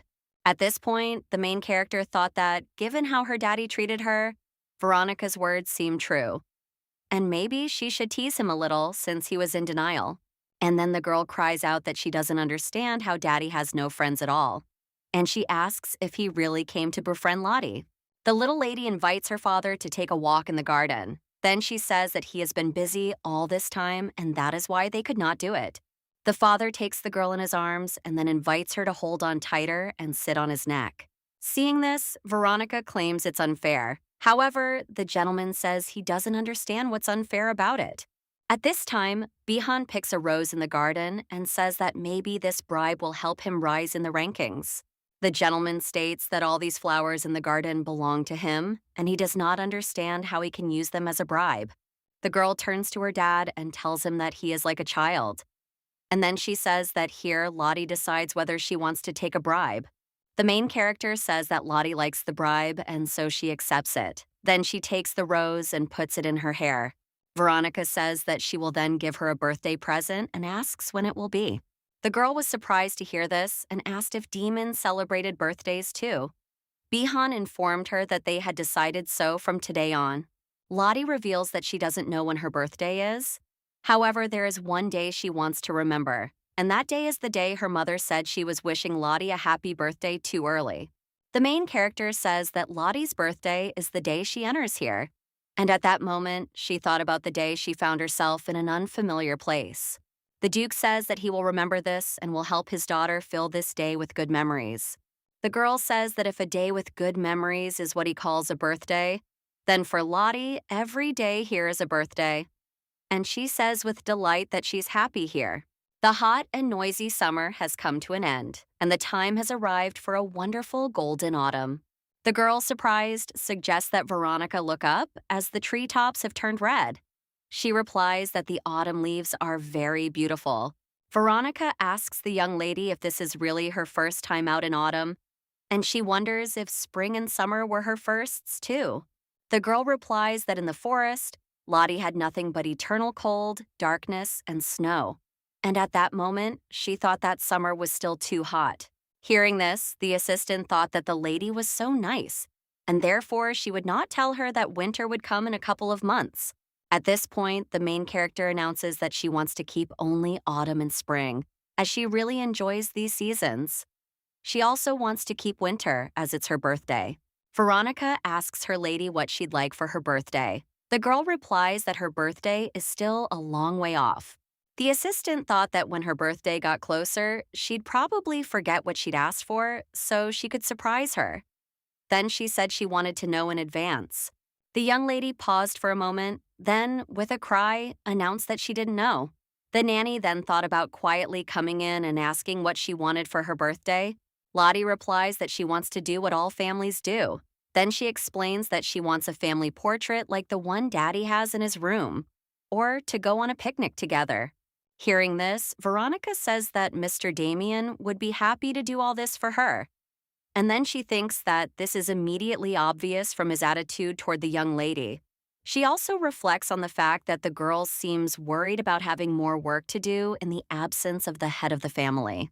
Veronica reports that even if Mr. Damien is away from work for a while, she won't be making much money. And she thinks that if he does, it won't be a big deal, since the young lady is so happy. However, the main character objects, declaring that Veronica is also her family, and therefore she will do everything with them. Hearing this, the assistant realized that she too is part of the lady's family. Veronica grew up in one of the few wealthy families in the demon world. But with wealth comes oddities. And for Veronica, who was stronger than all her siblings, this was especially noticeable. For her, family is those who stand behind her with a knife. Year after year, the children of her family competed for the right to be called the best. Veronica hated this place and eventually left. So limited was Veronica's concept of family. However, this attitude gradually changed, thanks to a tenderness that knew no bounds, like clothes getting wet in a mushroom rain. Veronica says she can't be present in the family photo. However, she'll definitely be able to join them for the picnic. A few days later, Veronica came into the little lady's room and wished her good morning. Then she said she wished her a happy 4th birthday. Meanwhile, the maids are talking about how everyone cares for their mistress, but she doesn't understand how much. Then she says that his lordship doesn't usually celebrate his birthday. The red-haired maid reports that their master made careful preparations and even kicked out all those who looked down on the little duchess and made the garden especially for her. The maids discuss how the greatest influence in the estate lies with the little duchess, Bihan coming to see her. The boy insisted he wasn't late, then hugged his sister, wished her a happy birthday, and gave her a gift. When the girl unwrapped it, she saw a large teddy bear and was delighted with the gift. Then she thanked her brother. Lottie reflects on the fact that her birthday is in winter, and she realizes that they started building something a few days ago. But who would have thought it would be back there, where gardens bloom even in winter? The father turns to the girl and says that he would like to hear what she thinks about his gift. The surprised girl asks where his gift is. The father tells her it's right there, right before his daughter's eyes. Hearing this, the girl starts running around him, but then says she can't see anything. The gentleman tells her he built this greenhouse for her birthday. He then asks if she likes it. He knows his daughter loves flowers, so he figured she'd like it. Lottie thanks her father and tells him she really likes the flowers. And then she thinks she doesn't understand where that demonic Duke from the rumors has gone. Father reports that he also heard from Veronica that she wants something else. At this time, the main character thought that if she had known that this would happen, she would not have regretted such a birthday gift. The girl claims that a lot of time has passed since Lottie's fourth birthday, and Lottie is no longer a little child. And she thinks about how Veronica still treats her like one. Then she announces that Lottie is no longer a child and says that Lottie can now do all of this herself. Hearing this, the assistant asks if she really doesn't need help. The girl replies that she's old enough to do such simple tasks. Suddenly, the little lady saw that Papa had arrived. And Papa said that the artist who had come a few days ago had already fulfilled his little Lottie's request. A few days ago, the main character tells the artist that she has one more request, and she asked just in case, but he fulfilled it. The Duke asks what it is. Then the girl invites him to look at it together, since she asked him to make a portrait of her mother while she still has some memories. Lottie shows the locket to her father, but he insists that since his daughter ordered it, she wanted it for herself, and therefore there's no need for him to look. At this point, the girl thought about how she'd already learned to see through all of her father's tricks. The main character understands that when Dad says this, it means he wants to ask permission to take it. Then she tells him that she specifically ordered it to give to Daddy. And at that moment, she thinks about how Daddy has nothing left of Mom. And therefore, he has even fewer memories of her than she does. The Duke took the medallion and then thanked his daughter. And at that moment, the girl thought she was happy because her father liked her. Suddenly, the little lady saw a butterfly fly into their room, and the gentleman said that true spring had arrived. And finally, the time had come to relax. A few days later, she, Veronica, her father, and Bihan went for a walk. Having collected some flowers, the girl made a wreath for her father. Upon seeing it, Veronica said the lady had golden hands. Hearing this, Lottie insisted she'd make one for Veronica too. And then she thought about making something even more beautiful for her. But as she walked through the meadow, she couldn't see anything suitable. The girl announces that she'll soon make something out of very beautiful flowers for Veronica. Hearing this, the assistant says she'll wait. Coming under the tree, Lottie thought that such shadows from the trees could be seen in the estate. But it seemed as if the light had become even brighter. The father asks his daughter what she's doing there. The little lady replies that she's playing, stepping on nothing but the sun's rays. Hearing this, the Duke thought he couldn't understand it, and then announced that since his daughter liked them so much, they needed to plant more trees in the garden. At this point, the girl wondered if the greenhouse wasn't enough. Bihan smiles and says that his father can joke too. However, the Duke objects, insisting that it's not a joke. The girl was surprised to hear this, and then told her father that she preferred Lottie. They could all look at the trees together. She said that it wasn't the trees that mattered to her, but simply being together, and it felt special and different. Lottie invites her father to come here again, and at that moment, she thinks it would be better than the trees. The protagonist ponders her need to find flowers for Veronica's wreath. Then she announces that she's going to look for flowers. Hearing this, the Duke invites his daughter to go with him. Then he asks what he should do if she gets lost. The girl claims that everything is fine since Lottie remembers the way well. And hearing this, Veronica insists that Mr. Damien is right and she can't go alone. Bihan invites the girl to go with him. Then he asks if everything will be all right, turning to Mr. Damien. Lottie says that they will arrive quickly and therefore suggests that they sit still. Their father tells them to be careful. Hearing this, the girl thinks they're not going far and doesn't understand why he's so worried. The main character remembers that she spent almost her entire life in the forest, and of course, it's different from where she lived before, but she's certain she won't get lost. Suddenly, the girl saw a lot of branches, and her brother explained that they were piled there by animals who build their houses from tree branches. Lottie asks if these animals are scary. Bihan objects and says they're not scary at all, since there are no predators in this forest. He took a few branches. The main character says that they are very fragile, and she understands that it will probably be inconvenient to build a house. Bihan explains that a house is made from branches stacked together. A single branch is weak, of course, but if you join them together, they become stronger. and if you coat the branches with saliva, they stick together even better. Hearing this, Lottie insists that Bihan knows everything. However, he objects, smiling, and says that's not true. Then he explains that such things simply exist in the demonic world. That's why he knows. The boy picked a flower, then gave it to his sister and asked if she liked it. He then declared that it suited her very well. The main character says that they should find not what suits Lottie, but what suits Bihan and Veronica. The girl says she wants to move on because she doesn't see any flowers she likes. She then asserts that since she's with Bihan, everything will be fine. The young gentleman suggests that the girl search a little more and then asserts that she knows that if she is alone, she cannot do this. A few minutes later, they found themselves in a clearing where there were many beautiful flowers. Having picked a whole bouquet, Lottie announces that this will be enough and suggests returning. Suddenly, the main character sees a large, difficult-to-control monster. Bihan claims he's encountered this monster before in the magical world and therefore knows everything about it. However, the boy understands that the problem is that his claws are poisonous. And the only thing that makes him happy is that he won't be telling the whole story anytime soon. Then he tells his sister not to worry, since he's fine. Bihan insists he won't let that monster lay a claw on his little sister. He then fights the monster, which wounds him in the arm. The boy pondered the fact that he first needed to deal with the monster standing right in front of him. And after a fierce battle, the battle was over, and Bihan was victorious. The brother realized that Lottie had seen him in battle and would surely be afraid of him now. And then he thought about how he knew what he looked like now. And he didn't want his little sister to hate him. At this time, the main character asks the boy if he's okay, and Bihan asks if she's scared. The girl, screaming, explains that she was afraid that something would happen to her brother. Hearing this, the boy was surprised, since she was afraid for him.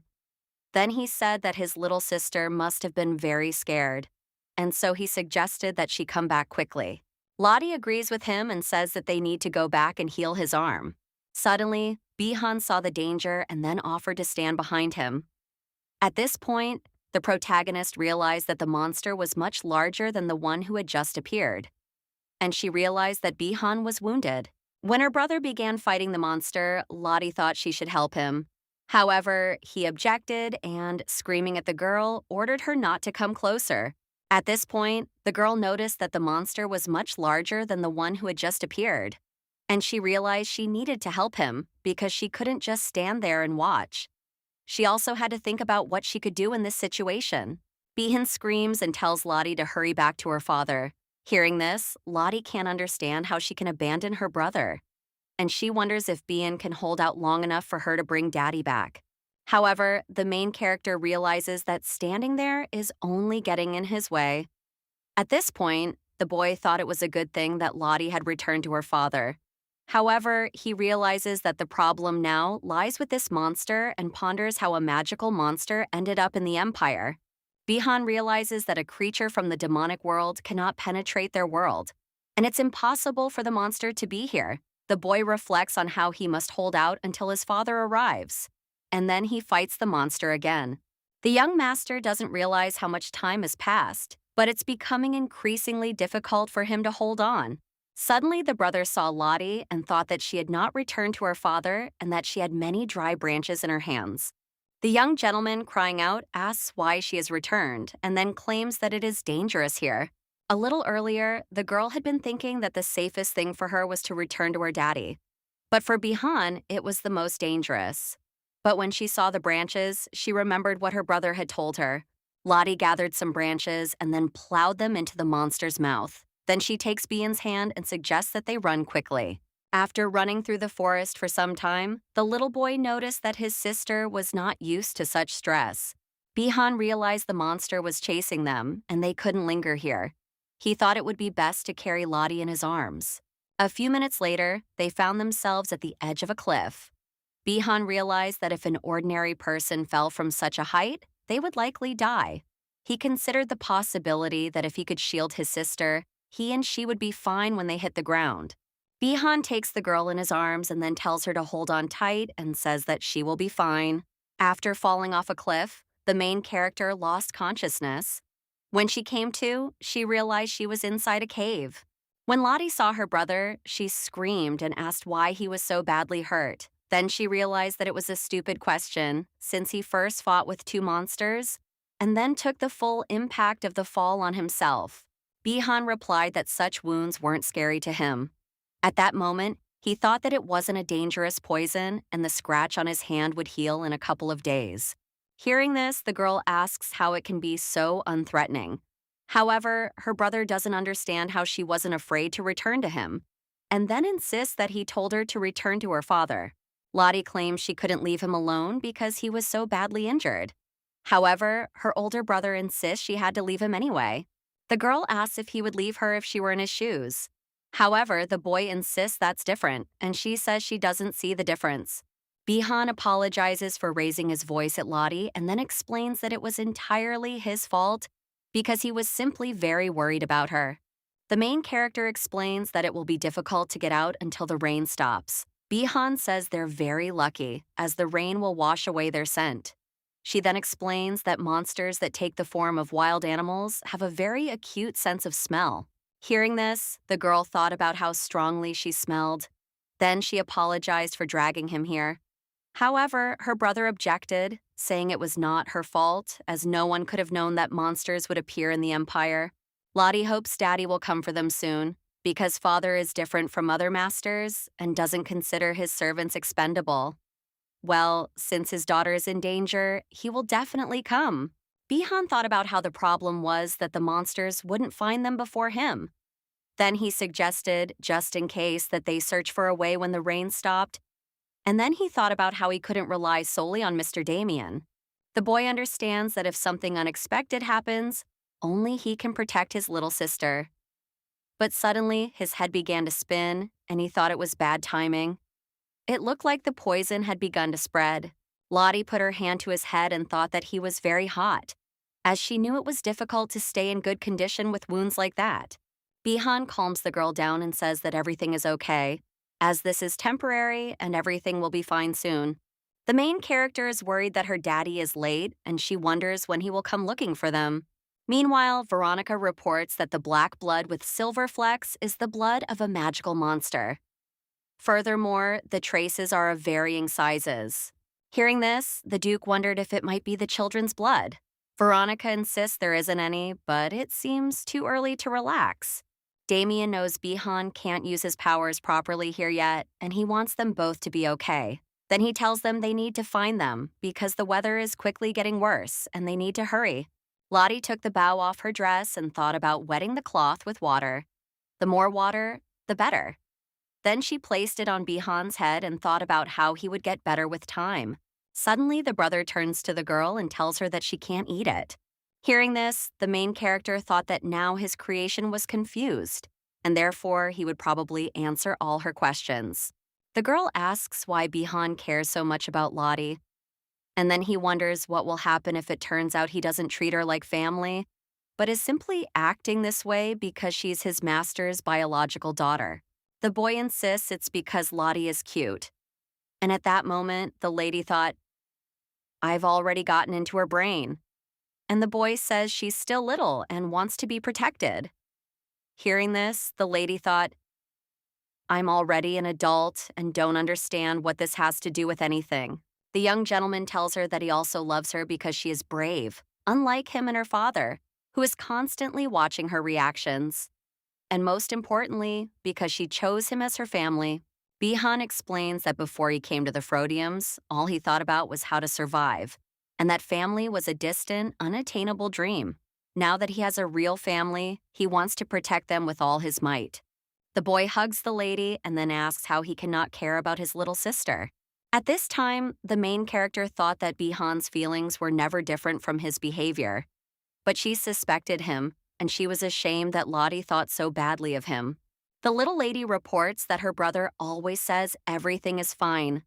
He explains that he does this so his little sister won't worry. Suddenly, the monster attacks them again, and at this time, the main character realizes that now it is difficult for her brother to even move, and she does not understand what to do. And at this time, a magic circle appears, near which her father is located, who quickly dealt with the monster. Lottie hugs her dad and tells him she was very scared and Bihan is in a lot of pain, then asks why he's late. The Duke apologizes for not making it in time. Damien turns to the boy and tells him that he has endured such a test. Lottie asks what happened to the monster. Her father explains that Veronica is currently fighting it alone, and so she should look the other way because she can't be seen. He then tells her that there's no need to worry about Veronica. At this point, the main character thought about how her dad was trying to keep her from seeing the blood. Then her dad announced that they would be home soon. When the butler saw them, he was very surprised and then asked what had happened. Veronica tells him to be quiet, then explains that the young lady has fallen asleep. She then explains that the monster couldn't have gotten to the Empire on its own, meaning someone must have sent it here. The Duke claims that to get into the Empire, one must cross the gate, and there are likely traces left there. Bihan claims that he will then check if there is anything there. Damien asks if he really considers him such a cruel master. Then he says he won't let the wounded hero strain himself any further. Hearing this, the boy says he'll recover quickly. The Duke thanks him for protecting La Lucia and says he thinks he should go there himself. After all, he realizes it's been a while since he's been back to his homeland. Lottie asks what's in the demon world, where's Daddy now, and if it's raining too. Hearing this, Veronica asks if she misses Mr. Damien. The little lady replies that she was asleep and didn't even have a chance to say goodbye. The assistant claims that their master was also sad, but this matter cannot be delayed. The protagonist realizes that the monster was an important event for her too, and so she can no longer ignore the book as before. And at that moment, she thought she'd stop dwelling on the negative, since the book was full of nonsense. Lottie says that it would be better if she goes and visits her brother. As soon as she opened the door, Bihan announced that Lottie had arrived. The girl was surprised to hear this and then asked how he knew. The boy replied that he recognized her halfway through. At that moment, the girl thought that he had been more severely wounded than her, but she realized that he was almost completely healed. Bihan asked the girl why she came to see him, and Lottie insists that no reason is needed to meet her family. The little lady asks how his hand is, and he shows it and says it's almost healed. Then he says he's only worried about his little sister. At that moment, the girl thought about how slowly hers was healing. The young gentleman says she's just in time, as he has something for the girl.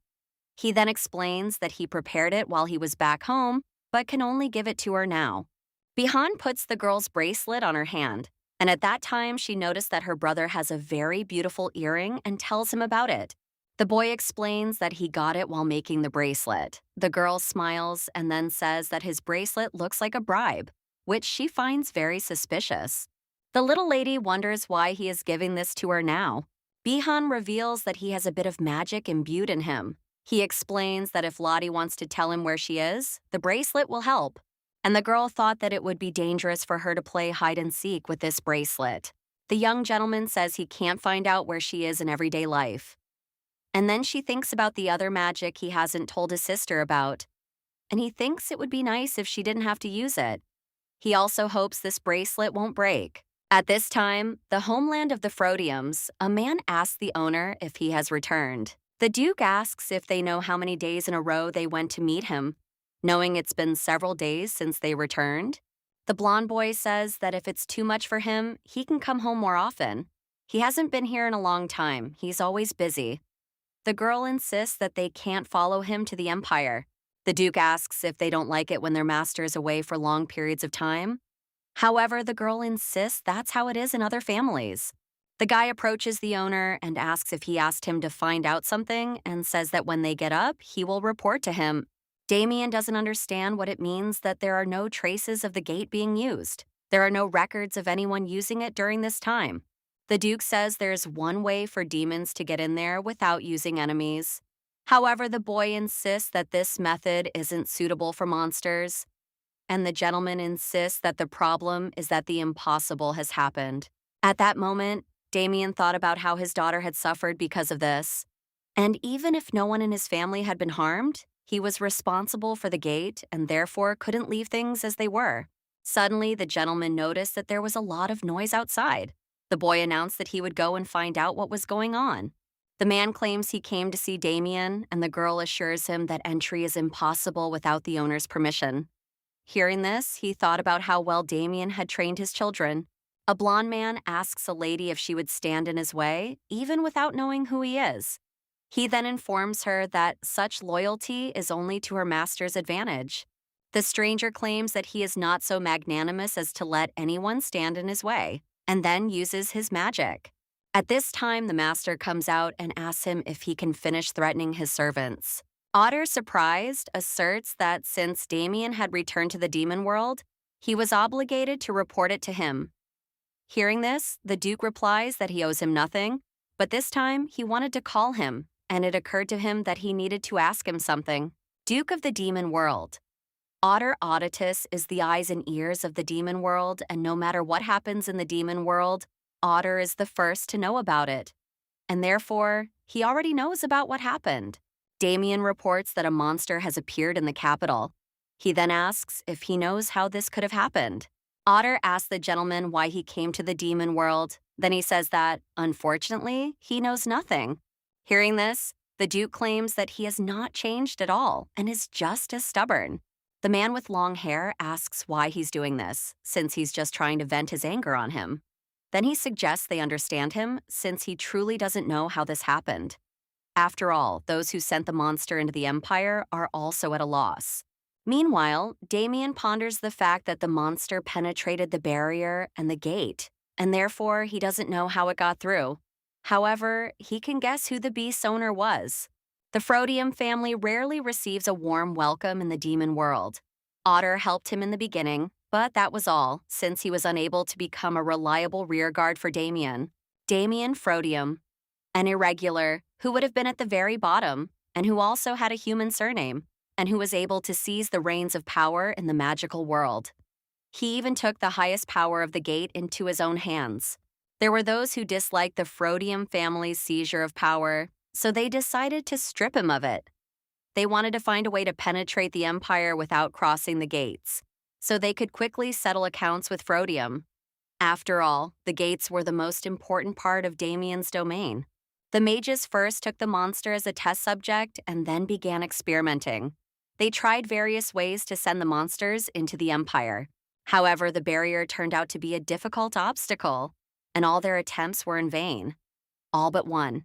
Otter, surprised, asks how he learned about the monster, realizing the information hasn't reached the Empire yet. The Duke explains that it literally attacked his family, and that's how he found out. A man with a long braid reports that this is good luck for him, since he probably dealt with it quickly, and he did not have time to harm anyone. The Otter asks how long it's been since he last visited them. Then he suggests staying longer, as his servants are very happy to see him and he needs to spend some time with them. The blonde man says he wishes his servants would behave like that too. He then claims the Duke is lucky to have them. Otter says his servants try to ingratiate themselves with him, but somehow he feels like the Duke has a different atmosphere. He still looks like a brute and acts like a model slave owner.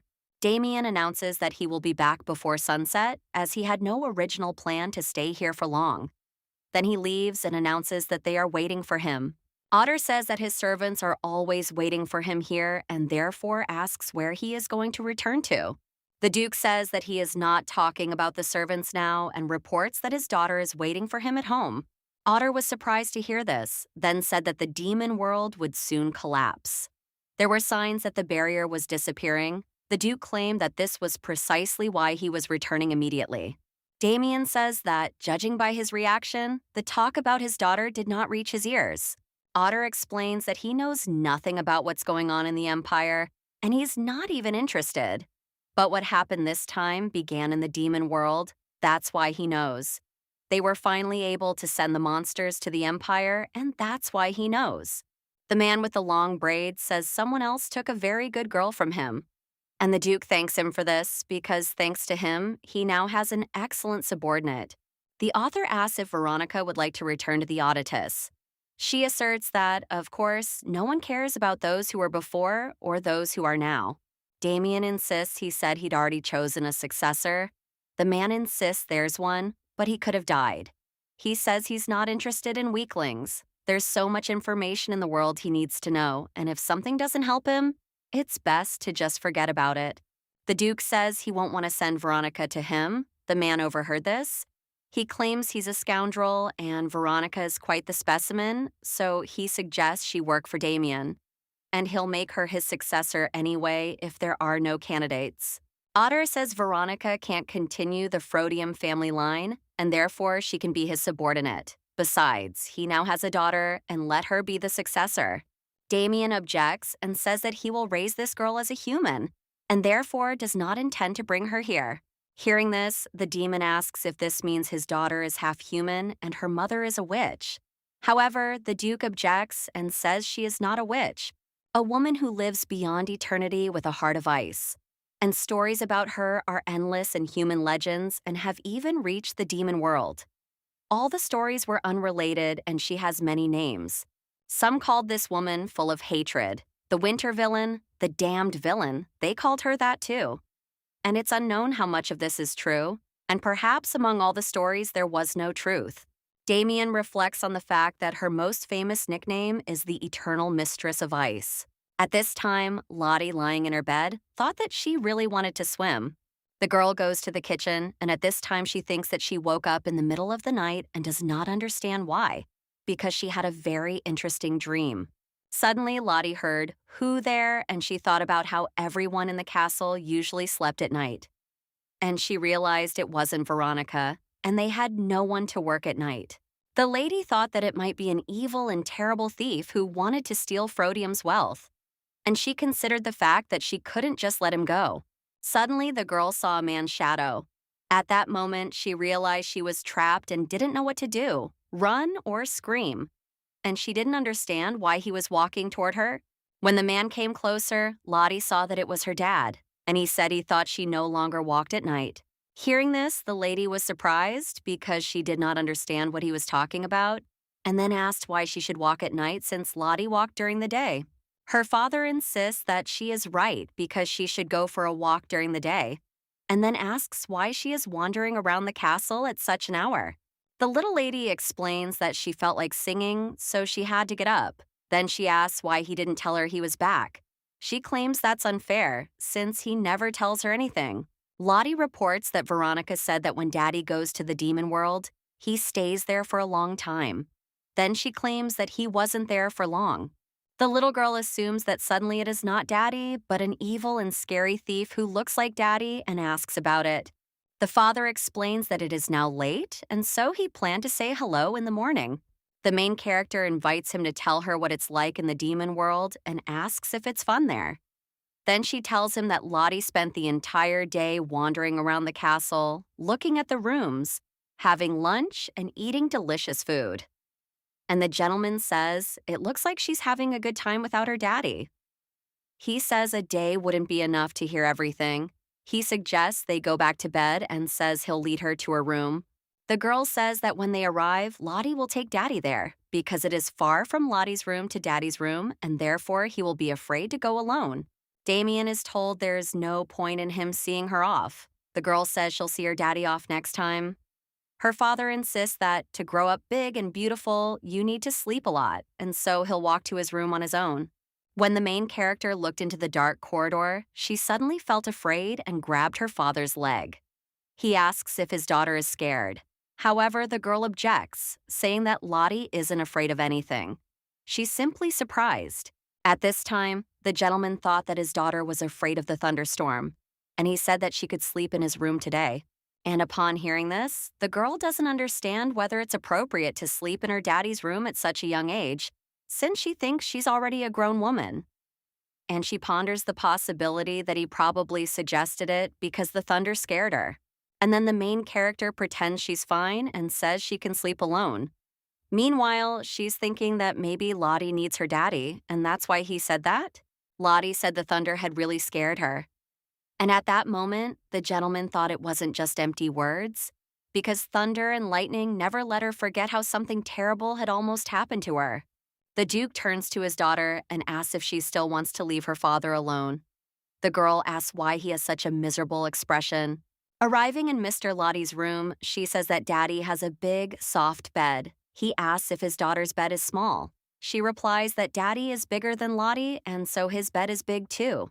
Damien says she seems to like everything big, and he should remember that. Then he suggests she go to bed soon. Lying in bed, a father asks his daughter why she can't sleep. He says it might be because she woke up in the middle of the night. Then he suggests she go back to sleep. Lottie asks her dad if he can sing lullabies. Hearing this, he asks who she thinks he is. Then he claims that this is actually the second time, and so she should consider it an honor. The little lady asks who he sang to the first time. He asks her to try to guess this simple question.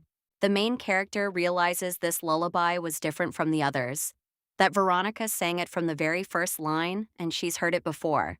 Then the girl reveals that he sang it for Lottie's mother. The little lady asks her father to tell her about her mother, and the gentleman says it looks like someone isn't going to sleep. She explains that her father's story will be a lullaby for her, and that will help her fall asleep. At this time, Damien is thinking about how to choose the words to make it beautiful. Her father says he gave her his feelings, but she had closed herself off from him for so long. And at that time, he thought, not so much that she would accept death without joy. Lottie's mother seemed to have foreseen that Damien would fall in love with her. And at that moment, he thought she was a complete disaster because she only did what she wanted, and so he had no choice but to follow her. The daughter asks if she should tell her what Mom said about Dad. Then she says that Mom said Dad is very gentle. The Duke asks what his daughter thinks, and he wonders what she also felt. The lady replies that she actually thought her mother was lying, but now she feels like her words are true. Dad tells the girl to go to sleep and then strokes her head, telling her she's their sweet little girl who needs to sleep. And with those words, the main character falls asleep. The next day, Veronica is looking for the young lady, and the maid reports that she slept in the master's room. When the main character came to her room, she saw it empty, and she did not understand why there was nothing there. At this point, Veronica asks the young lady where she's been. However, the surprised girl asks what's wrong with her room. The assistant explains that it's all because she had to move for a while. Then she shows her the new room. Upon seeing her room, the main character was surprised, as it was very large. She then said that Daddy doesn't know when to stop. However, Veronica says that for them, there's no need for measures. At this point, the little lady thought that it wasn't because she was pacing too much, but that this room was there to keep her from going where she shouldn't. Veronica claims that if she hadn't said she loved the space, she would have been moved soon. However, Lottie doesn't understand why, as she liked her old place. The assistant claims the room was too unremarkable for the daughter of the Frodium family. She explains that they gave her that room so she could gradually adjust to her new life. Veronica says that since she is already completely settled in and knows their house, it is time to move into her real room. Lottie says Bihan's room is also in a different location, and then she thought about how, in the book, she couldn't get used to living here. The little lady recalls how in the book the main character asked about her room, and it was said to be in a special place. And considering the behavior of the maids in the book, it must have been difficult to adapt. She realizes she even considered leaving home when she grew up, and now she's become closer to her daddy, and the maid's behavior has changed too. In the book, the misunderstanding between her and Daddy never really went away. That means Daddy continued to avoid her, thinking she hated him. And she, in turn, thought Daddy hated her too. The maid informs the young lady that the Marquise, her governess, has arrived. Because the monster injured her, the girls skipped classes for a while, but today they decided to continue. And at that moment, the main character thought that fortunately there was no homework. Lotta Lucia's governess, Madame Marchioness Cyrus, informs her that they haven't seen each other for a while and then asks how she's been. She says she was so worried when she learned they wouldn't have classes for a while. She then asks if she's been studying because she's gotten lazy. The girl objects and says that nothing of the sort happened, and then says that Lottie loves the teacher very much. Hearing this, the Marquise smiled and said that she would then try to catch up with everything that had been missed during this time. At the end of the lesson, the teacher says that although they haven't studied for a while, she understands the lady perfectly. Then she says, "That's all for today." Hearing this, the little lady was overjoyed. The Marquise asked if she was overjoyed. Then she said she was even a little offended. The girl explains that she loves the teacher very much and wants to see her off. The Marchioness Cyrus asks the Duchess if she has anyone her own age she can talk to. The lady replies, Bihan. The teacher asks if he is not one of the Frodium family members. Then she says that it seems like she rarely communicates with anyone from the outside. Suddenly, Lottie saw her dad and ran toward him, and the gentleman said he saw that classes were already over. And then he greeted the teacher. The father asks his daughter where she's going. The girl replies that she wants to see the teacher off. He then says he'll be seeing her off too.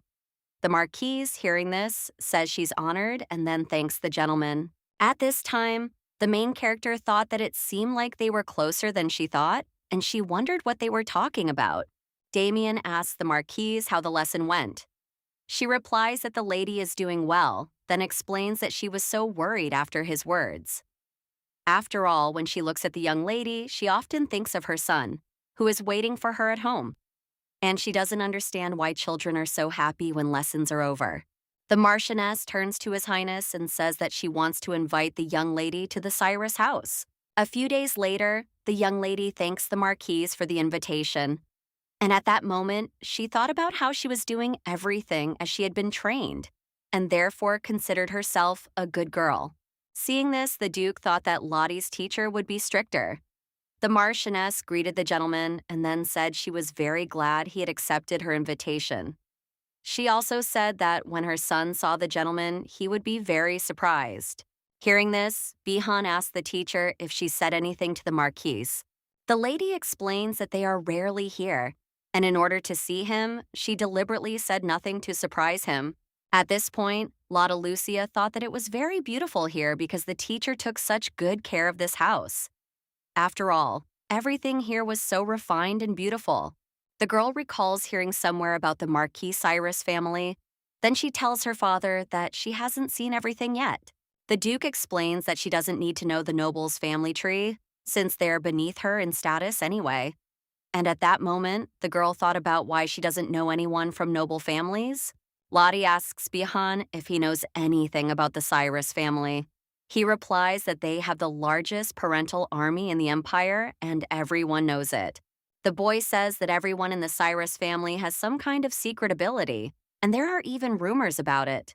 However, he thinks these are just idle speculation. He also heard that his father used to be quite close to someone in the family. The girl was surprised to hear this, then asked if her daddy had any friends. Her brother smiled and then insisted that he certainly did. Lottie suggests they speak more quietly so Daddy won't hear them. The blue-haired man looks at Damien in surprise. The gentleman says he heard Judas was looking for him. The man confirms this and says he was certainly looking for him, but didn't think he'd invite him to his office. Judas reported what he'd heard from Dolores, but still didn't believe it. At that moment, the little lady greeted the gentleman and then asked if she could meet him. The man with blue hair says he sees a beautiful duchess. Then he says her name is Lottie and his name is Judas. Damien claims that his daughter's name is Lotta Lucia, and he believes that she did not allow him to call her anything else. Eustace turns to the boy and tells him that his name is Bihan, and that he's seeing him for the first time, even though he's heard a lot about him. The boy replies that he's also heard a lot about him from his father. The Marchioness mentions that Judas said he had something to discuss with the Duke. Then she asks if they would go together to greet their child. Marquise Dolores says that her boy's name is Joshua and he is probably in the room now, and then suggests that the boys go faster. At this time, the main character thought that she had heard this name somewhere before, and she did not understand why it seemed so familiar. The girl remembers that Joshua Cyrus is the only son of the Cyrus family, and she reflects on the fact that she and her father are monsters, and now even the Cyrus family. And Lottie doesn't understand why all the events from the book keep coming true, and maybe she's doing something wrong. The book about Joshua Cyrus described him as the only son of the Marquis Cyrus. The Cyrus couple wanted him to become a knight, too. However, Joshua's physical condition left much to be desired. Instead, Joshua's talent flared up in another area, and that area was magic. From early childhood, Joshua recognized his magical talent. However, wary of public gossip, he kept it a secret. One day, a monster appeared inside the academy. Joshua appeared right before the main character, who was in danger and was able to save her from this monster. Then the main character wanted to befriend her savior, and fateful love fell between them. After this, Joshua Cyrus becomes a marquis and gains power worthy of the title of protagonist. And so, like in romantic films, he and the heroine live a fairy tale love and find a happy ending for just the two of them. And all because the world was perishing under the oppression of monsters. The main character realizes that this is all she remembers about Joshua. Yuta suggests the boys hurry up and then tells them they're the same age and should get along. At this point, the main character doesn't understand why he's so surprised. After all, she knows that in the book, Joshua was a son who didn't live up to his parents' expectations, and she wonders if that's why they don't want to show him to them. Lottie thought that the man was ashamed of his child, and therefore she considered him a bad parent. The teacher says that her son is a very kind boy, and she hopes that they will get along. When they entered the room, the Marquise was surprised, and then said that she had warned him that there would be guests and did not understand where the boy had disappeared to. The teacher doesn't know what to do, and then suggests that the children wait a little while she finds him. Hearing this, Lottie thought that she shouldn't put the teacher in an awkward position, since she invited her and her daddy here only to meet Joshua. The girl turns to the Marquise, then tells her not to worry, and says they'll wait for the boy together. Hearing this, the Marquise says she's lucky to have such a kind student, and then apologize for it. After all, it was they who invited them. The lady informs them that this is a guest room, and so they can rest here. She also tells them that they can look around the estate and says that she will bring them something delicious. The Marquis warns them not to be too surprised if they see a cat wandering around. He explains that it's their cat and it's allowed to go outside. When they were alone, Bihan asked the girl if she was sorry. She couldn't understand what there was to be sorry about. The boy explains that the teacher warned them they were coming, but Joshua wasn't there. This means he didn't want to meet them at all. The little lady replies that he doesn't seem to be very comfortable interacting with someone outside. Then she says that, of course, she's sorry, but maybe it's for the best, since Lottie doesn't like men like that. Bihan says Lottie never made friends, so he thinks she's secretly looking forward to it. The girl claims she has a boyfriend, Bihan. However, the boy objects and says he's not her friend at all. Lottie argues that if you think about it that way, then Bihan has no friends either. The boy explains that he doesn't have friends because he couldn't make any, and then reveals that he does have friends. More accurately, they also serve in the same place he does. Bihan says that it is enough for him that he has a little sister. Meanwhile, the Duke, addressing Judas, tells him he knew he was married. He even attended his wedding, and then he heard the news of his wife's pregnancy. This alone was enough to make Judas feel as if the world belonged to him alone. Damien says that this child, and at this time, Judas tells him to shut up and explains that Dolores doesn't know anything. The Duke agrees with him and explains that he has no intention of probing, since he understands there's nothing good in it. He then asks the reason why he sent him so many letters. Damien says he's known him for a long time, so he's probably well aware that he doesn't respond to non-work-related emails. Still, if he'd needed something, he would have written about it. However, all he said was that he wanted to meet him. The Duke explains that he thought it was some kind of nonsense and ignored it until the Marchioness invited them personally. Therefore, he assumes Juthis has business with him that cannot be written in a letter because someone else might read it. A blue-haired man reports that monsters have appeared in the Empire and that this wasn't an isolated incident. They always appeared in places where there were no people, and the monsters were much weaker than before, so they were quickly neutralized. But if this continues, there will be many problems. The Duke asks who knows about this. Judas replies that he is the prince and several other knights who survived the monster hunt. He then asks Damien what he knows. Damien claims that his family is responsible for the gate to the demon world and says that he has nothing to do with it. Judas said that was good if that was the case, since he really didn't want to suspect him. At that moment, the gentleman thought about how the monsters had appeared several times before, and theirs wasn't the only incident, but he only learned about it now because he'd been deceived all this time. Damien asks when the first monster appeared. Judas replies that it was around December of the year before last, and he remembers because it was very cold then. At this time, Lottie's father thought that he would never forget this unusually cold winter. After all, it was around then that his daughter came into the Frodium family. The little girl is very cold and says that her mother is bad because she does not understand why her mother does not allow her to leave the forest. The little lady thought about how today, for some reason, she wanted to leave the forest more than usual. And she thought about someone calling her, someone she didn't know. And then the girl woke up and realized it had all been a dream. When Lottie woke up, she thought she didn't know where Bihan had gone. She felt like she'd fallen asleep, and then her brother had brought her here, so she needed to find him. Suddenly, Lottie saw the cat and ran after it because she was curious where it was running to. Walking down the corridor, the girl met a child his age, but it was not Bihan because this guy was taller than her. The main character understands that in this estate, it can only be Joshua Cyrus. The surprise boy asks who she is. The little lady gives her name and then explains that her teacher invited her there. Hearing this, the guy says that she is Lady Frodium, who was supposed to arrive today, and then apologizes for being rude. Suddenly, Joshua touches her face and tells her he remembers her. He says she was so sassy, though she's still a sweetheart. However, she doesn't understand why he's suddenly saying this and then tells him she's seeing him for the first time.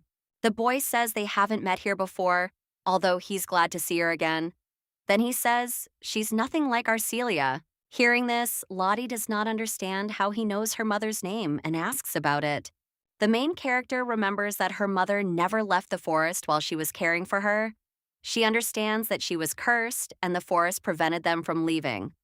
And the only ones who knew her name were her and her father. Joshua states that since they were dating, he never thought she would forget everything, and then asks if she has a bad memory. Upon hearing this, the girl objects and says that she has a good memory, and then claims that he remembered everything incorrectly. Seeing the cat, the boy says it's rare for their cat to follow anyone but him. At that moment, the girl looked at the cat and thought how cute he was. Bihan asks his sister where she's been. Then he claims he stepped away for a minute and comes back, but she's gone. He asks if she even knows how worried he was. Lottie explains that the cat was passing by, so she followed it. Bihan approaches the boy and asks if he's the Cyrus family's son. Then he thanks him for being with his sister when she was lost. Joshua says everything's fine and it's nothing. The brother turns to the girl and tells her that her father wants her to go home and therefore suggests that they leave. Joshua invites the young lady to stay a moment. Then he tells her that she's grown up and still refers to herself in the third person, saying it's strange and asking if she knows. When the guests were leaving, Joshua stood at the window and watched them, and at that time he thought that when he first met her, since then he had only mentioned Arcelia, and her face immediately changed, because she began to look like a black cat with fangs. The younger Cyrus reflects on the fact that if he hadn't been told then that she was Arcelia's daughter, he wouldn't have guessed from her appearance, since they are completely different, and that's why he's glad about it. After all, this woman criticized and was angry at his brother.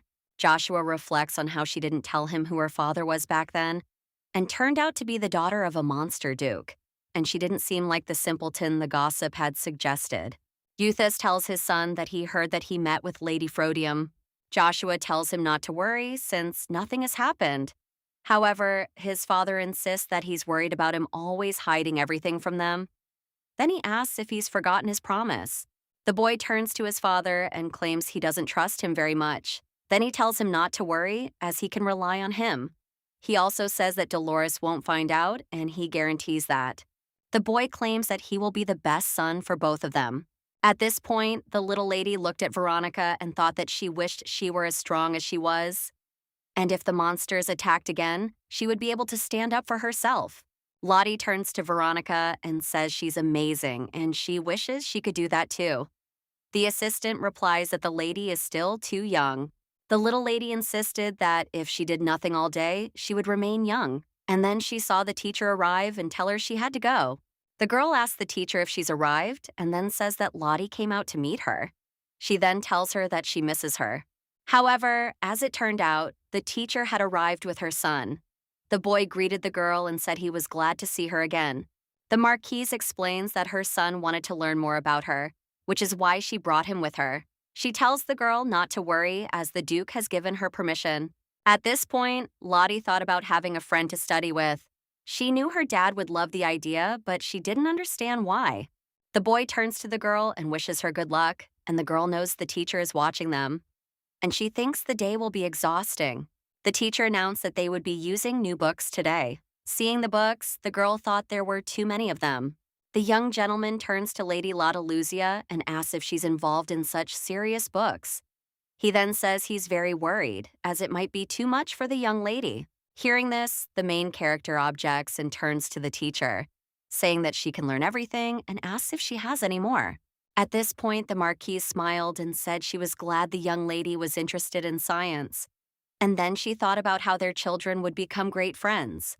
The teacher understands the topic is difficult, but Lotta Lucia copes surprisingly well. After all, the results of each lesson exceed all expectations. And she recalls how, when she first saw her, she was genuinely worried.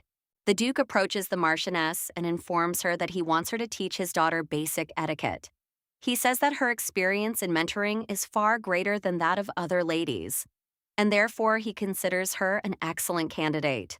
Damien says that since Judas is his friend, there shouldn't be any problems. At this point, the teacher thought about how, although she might be a little girl, she was from an aristocratic family. And then, as the daughter of Duke Frodium, she couldn't understand why the young lady still didn't know the basics. Then she told him to rely on her and assured him that she would do everything in her power. Marchioness Cyrus was preparing for the lesson and was nervous. After all, until that conversation, she had no idea the Duke had a daughter. And she wondered if she might be too strict and maybe she wouldn't be able to handle someone else's child. The teacher understood that since the Duke had asked her personally, she had no right to refuse. And so, overcome with worry, she was overwhelmed. But upon meeting Princess Lotta Lucia at her estate, all her anxiety vanished, and her charming appearance captivated her. The Marquise picked the girl up and thought that all little girls were like that. However, she was the cutest girl she had ever taught. The Duke warned the Marquise in advance that Lotta Lucia was still a child and had zero knowledge of etiquette. However, she spoke the language of the Empire perfectly. The young lady informed the teacher that she could now read books and asked if she knew about it. Hearing this, the Marquise reflected that the girl was good not only at reading, but also at handwriting, which she found even easier. The Marchioness understands that Lottie learns language faster than the average child. She's also quite intelligent. Even more complex material has always come easily to her.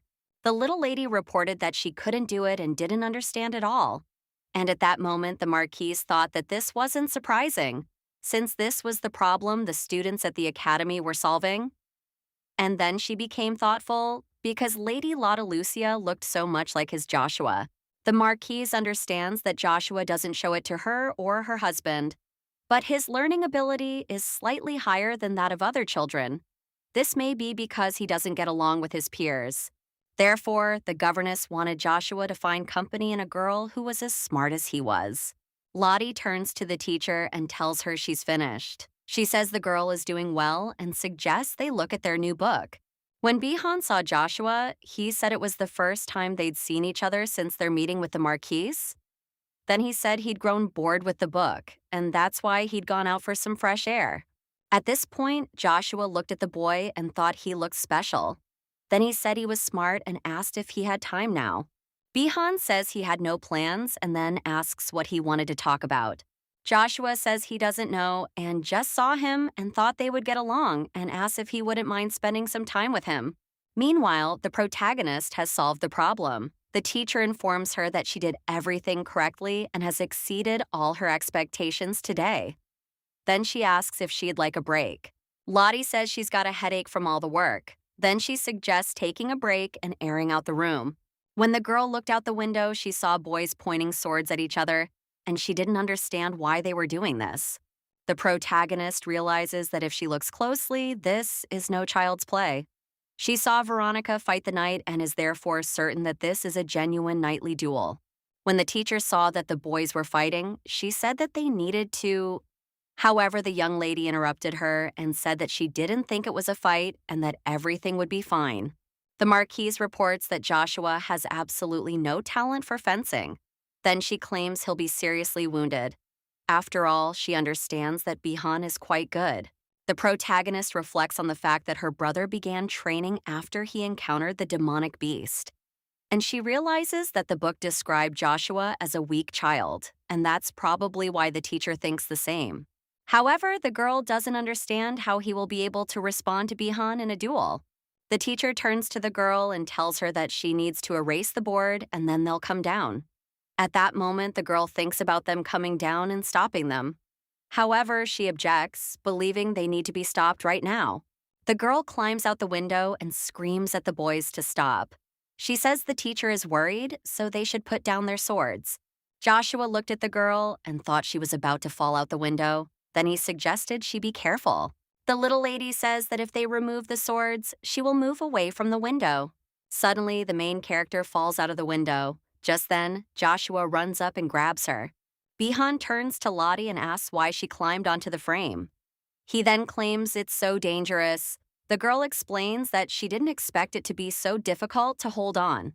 Bihan thanks Joshua for saving his sister and then says he reacted very quickly. He replies that there's nothing to thank him for, as it was pretty much expected.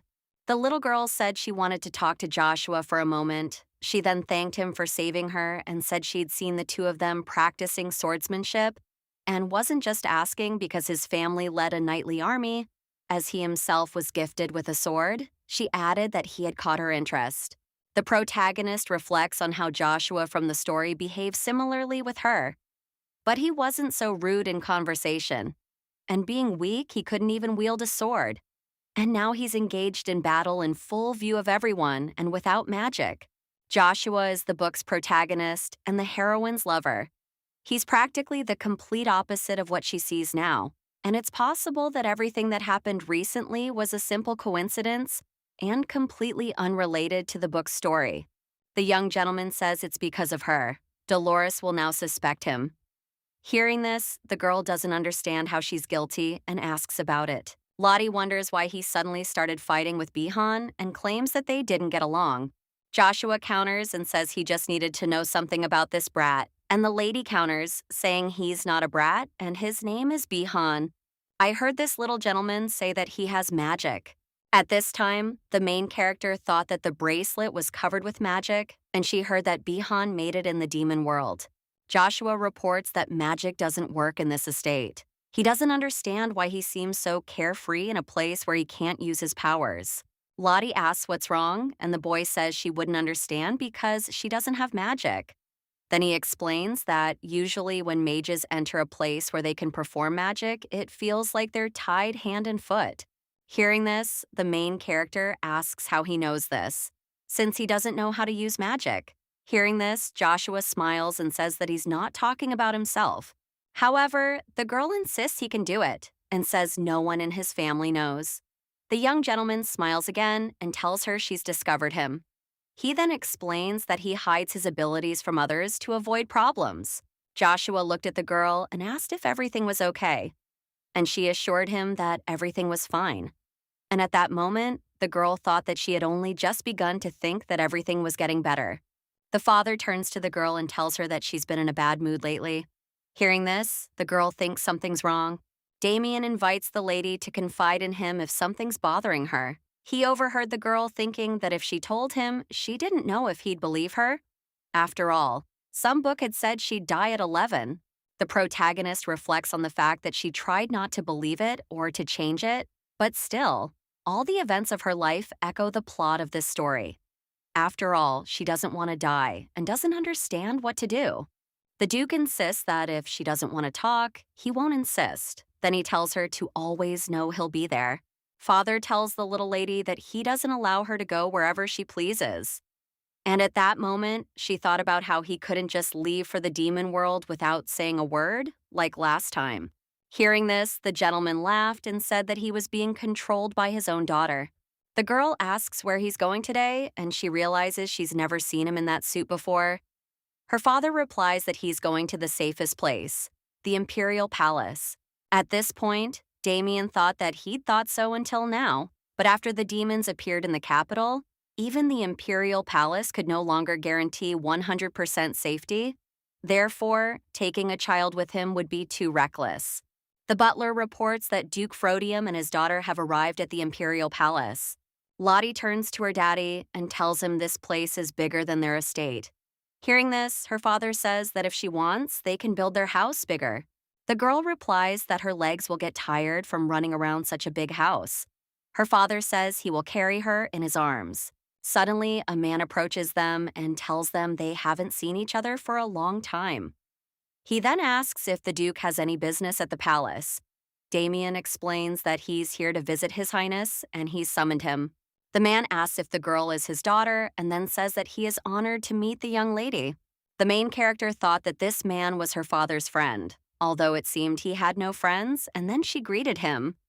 And the man thought that she was a very charming girl and looked charming. The gentleman picked up the girl and she asked why he ran away.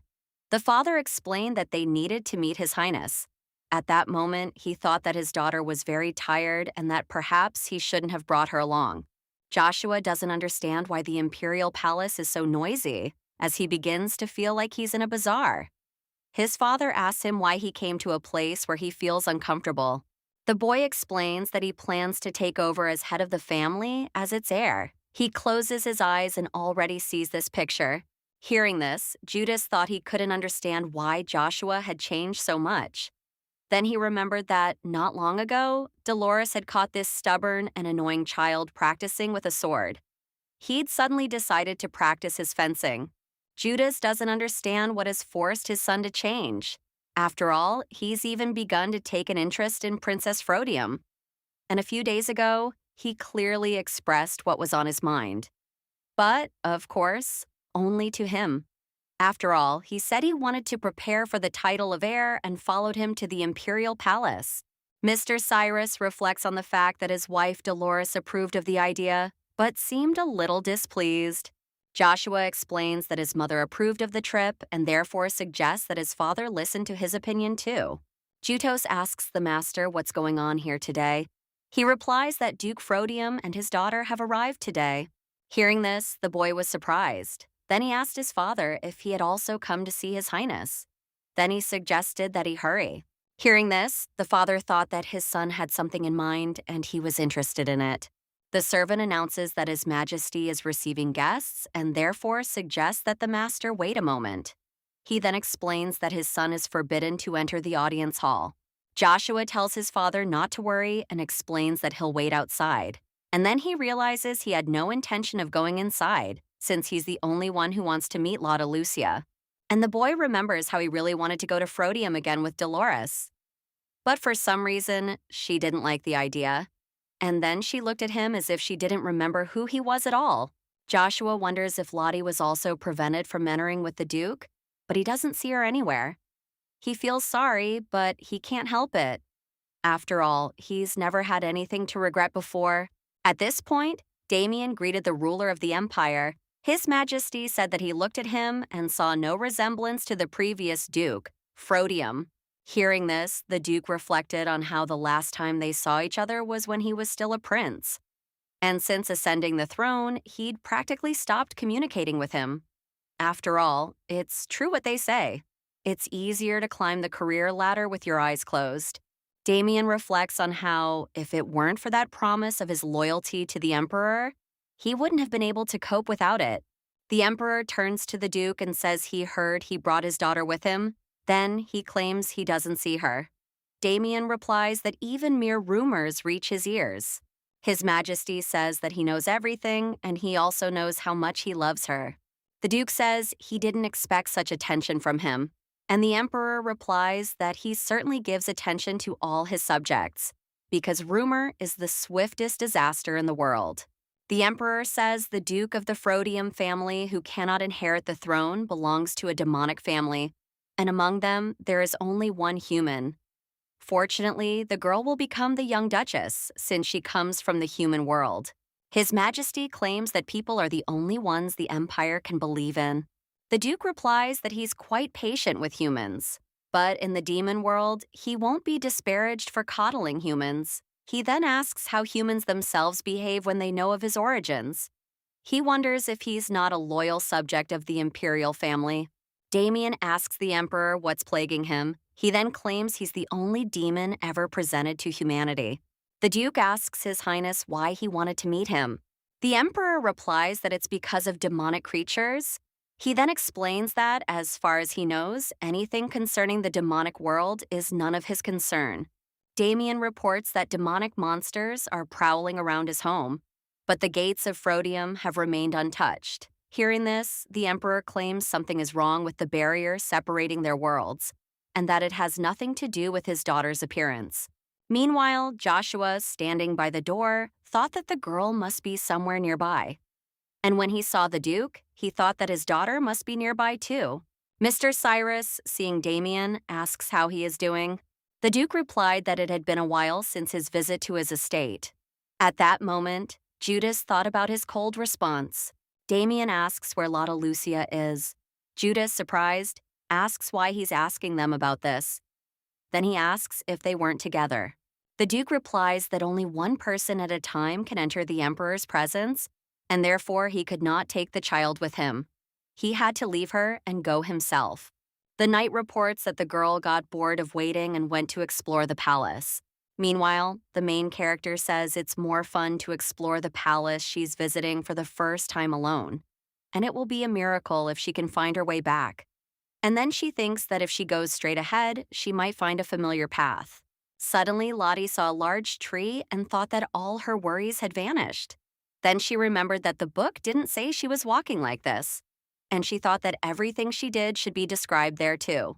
The girl saw a boy asking her who she was. He then informed her that outsiders were not allowed to enter the garden.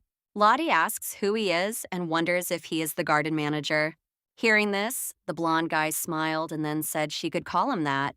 He said he was glad to meet her. The girl says it's his job to scold strangers for entering this garden. And then she thinks about how she's already been scolded for falling out of the window, and that's why she doesn't like being scolded. The strange boy says that this is not right, and if she really asks, then so be it. He can help her. He explains that this is because he holds the highest position in this kindergarten. The main character says she's very lucky and thanks the guy. Then she says her name and asks his. The blonde guy says his name is Johann. He says that if she doesn't mind, he can show her the garden and will accompany her. Johann says this tree is the largest in the imperial palace, and when he first saw it, he couldn't take his eyes off it. And the girl says the closer they get, the bigger it seems. And it's so tall you can't even touch the leaves. The boy says it's a great disappointment because he can't reach it either. And he's sure that if he grows a little, he can. He then says that the next time they meet, he'll pick some flowers for her. Hearing this, Lottie asks in surprise if they can meet again. He replies that if she comes, they can meet any time. Johann looked at the girl and asked what was bothering her. The lady wondered if it was noticeable. The boy said it was written all over her face that she was worried about something. At this point, the main character thought it was probably because she was thinking about the book. She was indeed worried, but could she tell anyone she didn't know? She couldn't even bring herself to tell her closest friends. They probably wouldn't believe her, and even if they did, they'd worry. Lottie considers that perhaps it would be better to tell someone who knows nothing about her. The girl says that it doesn't concern her and asks if he knows how to avoid death. Hearing this, Johann is surprised and asks if she's already thinking about death. He wonders if she's looking too far ahead. Then he tells her that she will die only when she's old, and because God himself has decreed it. He asks if anyone can change that. The main character insists she's not joking and reminds everyone that she said it didn't concern her. And maybe she'll suddenly die, not when she becomes 100 years old, but from an unknown disease that even the doctor won't know how to treat. At this point, the girl thought she'd screwed up because she hadn't explained it properly, and he'd think she was weird if she kept talking. Johann says that perhaps what she wants to say is very similar to what happened to someone he knows, and Lottie wonders if there's a way to avoid death. The boy asks her to finish, and the girl replies that she's told him everything. Johann reports that his friends didn't succeed. He asks if this is really the story about her. The girl claims that this is not about her, but about a person she knows well. A servant approaches the young master and whispers something in his ear. He then says he must go and claims to have had a good time with the young lady. When the boy left, Lottie remembered that she was lost and needed to ask Johann for directions before he left. She thought that she would now leave the garden and find someone. The girl realized she needed to hurry, as the sun was setting and she was afraid of the dark. And then she thought about going home for a delicious dinner with her dad and Bihan. Suddenly, Lottie saw Joshua and asked how he got there. The boy explained that he came here with Utah and then said that he wanted to talk to his father. The girl asks if he calls his dad by his first name, and she wonders how he's not ashamed to call his dad by his first name. Joshua explains that he likes it that way, and besides, he calls him his father often. Then he asks if she's lost. Lottie objects, saying that Daddy is lost, and she's looking for him. Hearing this, the boy smiles and asks how the monster Duke could get lost in the palace. Then he invites the girl to come with him, since he knows where he is. At this time, the main character thought that today Joshua was not as naughty as usual, and she agreed to go with him. Joshua asks the girl why she's so quiet today. He explains that the last time they spoke alone, he thought she was interested in him. Hearing this, Lottie thought it must have been because she thought he was different from Joshua in the book. And then she said that from that moment on, she would never be interested in him again. The boy was surprised and then said that it turned out their princess was a very ungrateful child. The girl then said she wasn't a child and asked if he understood that. He insisted she was a small, silly little thing. Joshua claims that he doesn't care that she doesn't remember him. However, he doesn't know what he can do to not be a nobody to her. At this point, the main character reflected on how she'd never actually met that man. However, perhaps in the snowy forest, which absorbed all sound, he sounded so melancholy. When she was walking through the forest, she saw a large lizard and thought that it was the king of the lizards. Suddenly, the girl screams and asks if he's a giant lizard. Joshua insists he's not a lizard, but a dragon. At this time, the main character remembers what Johann told her. In order to slow down the process, he needs a strong and pure dragon heart. The girl realized that with Joshua's heart, she could prolong her life. And at that moment, she thought she was crazy. No matter how desperate she was, she couldn't believe that someone she'd just met for the first time was saying such a thing. The protagonist reflects on how the dragon's strength matters less than anything else. Because if she doesn't have his heart, she will die. And she realizes he's implying that she'll have to mend Joshua's pain to survive. The boy looks at the girl and asks why she's looking at him like that. She replies that she should be the one asking why he's looking at her like that and asking what's written on her face. Joshua happily tells Lottie she hasn't forgotten him. She replies that it's surprising she didn't recognize him right away. After all, who would have thought he was the Lizard King? She then explains that she remembered him because she's smart. The boy insists he's not really the Lizard King, but a dragon. The young gentleman thought that, be that as it may, he had grown considerably since then, while Lottie's hands were still so tiny and still warm, and he could still remember her body temperature. The girl recalls her mother telling her it was the king of the lizards. Her mother also asked her why she left the house without permission. Lottie explains that the lizard has been hurt and looks sick. Then she asks if they can help it. The boy recalls that if it weren't for Lotta Lucia, he wouldn't have been able to enter the Arcelia forest. The woman then explains that she intended to leave him to die, but thanks to his daughter, he survived. Arcelia informs him that her daughter is searching for a cure to heal his wounds. She asks the lizard what he's doing here and says this is no place for his kind. Joshua mentions that it's been a while since they last saw each other. The woman says she heard that dragons can't grow while they're asleep. She wonders if he's been sleeping since his brother's death. Hearing this, the dragon asks how she dared to kill his brother. All this time, the girl watched them and then approached the dragon and asked him to play with her. Arcelia tells Lottie that this is her first time meeting a talking animal and offers to play with her for a bit.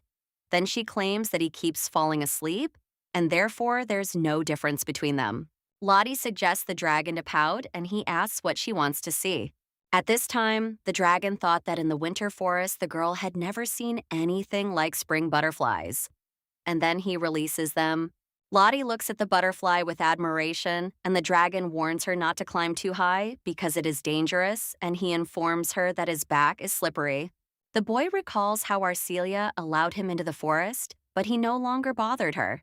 A little later, Lottie brought him medicine and nursed him back to health. and after a while, even the lizard's wounds looked less terrible. The little lady asked the lizard why she didn't thank Lottie. Then she suggested asking Lottie to bring him his medicine every day. The dragon replies that he'll think about it the next time they meet. And the girl says that's good, since she can't get out of this forest. The dragon offers the little lady that he will come to her himself. Then he kisses her on the cheek and tells her to remember his words.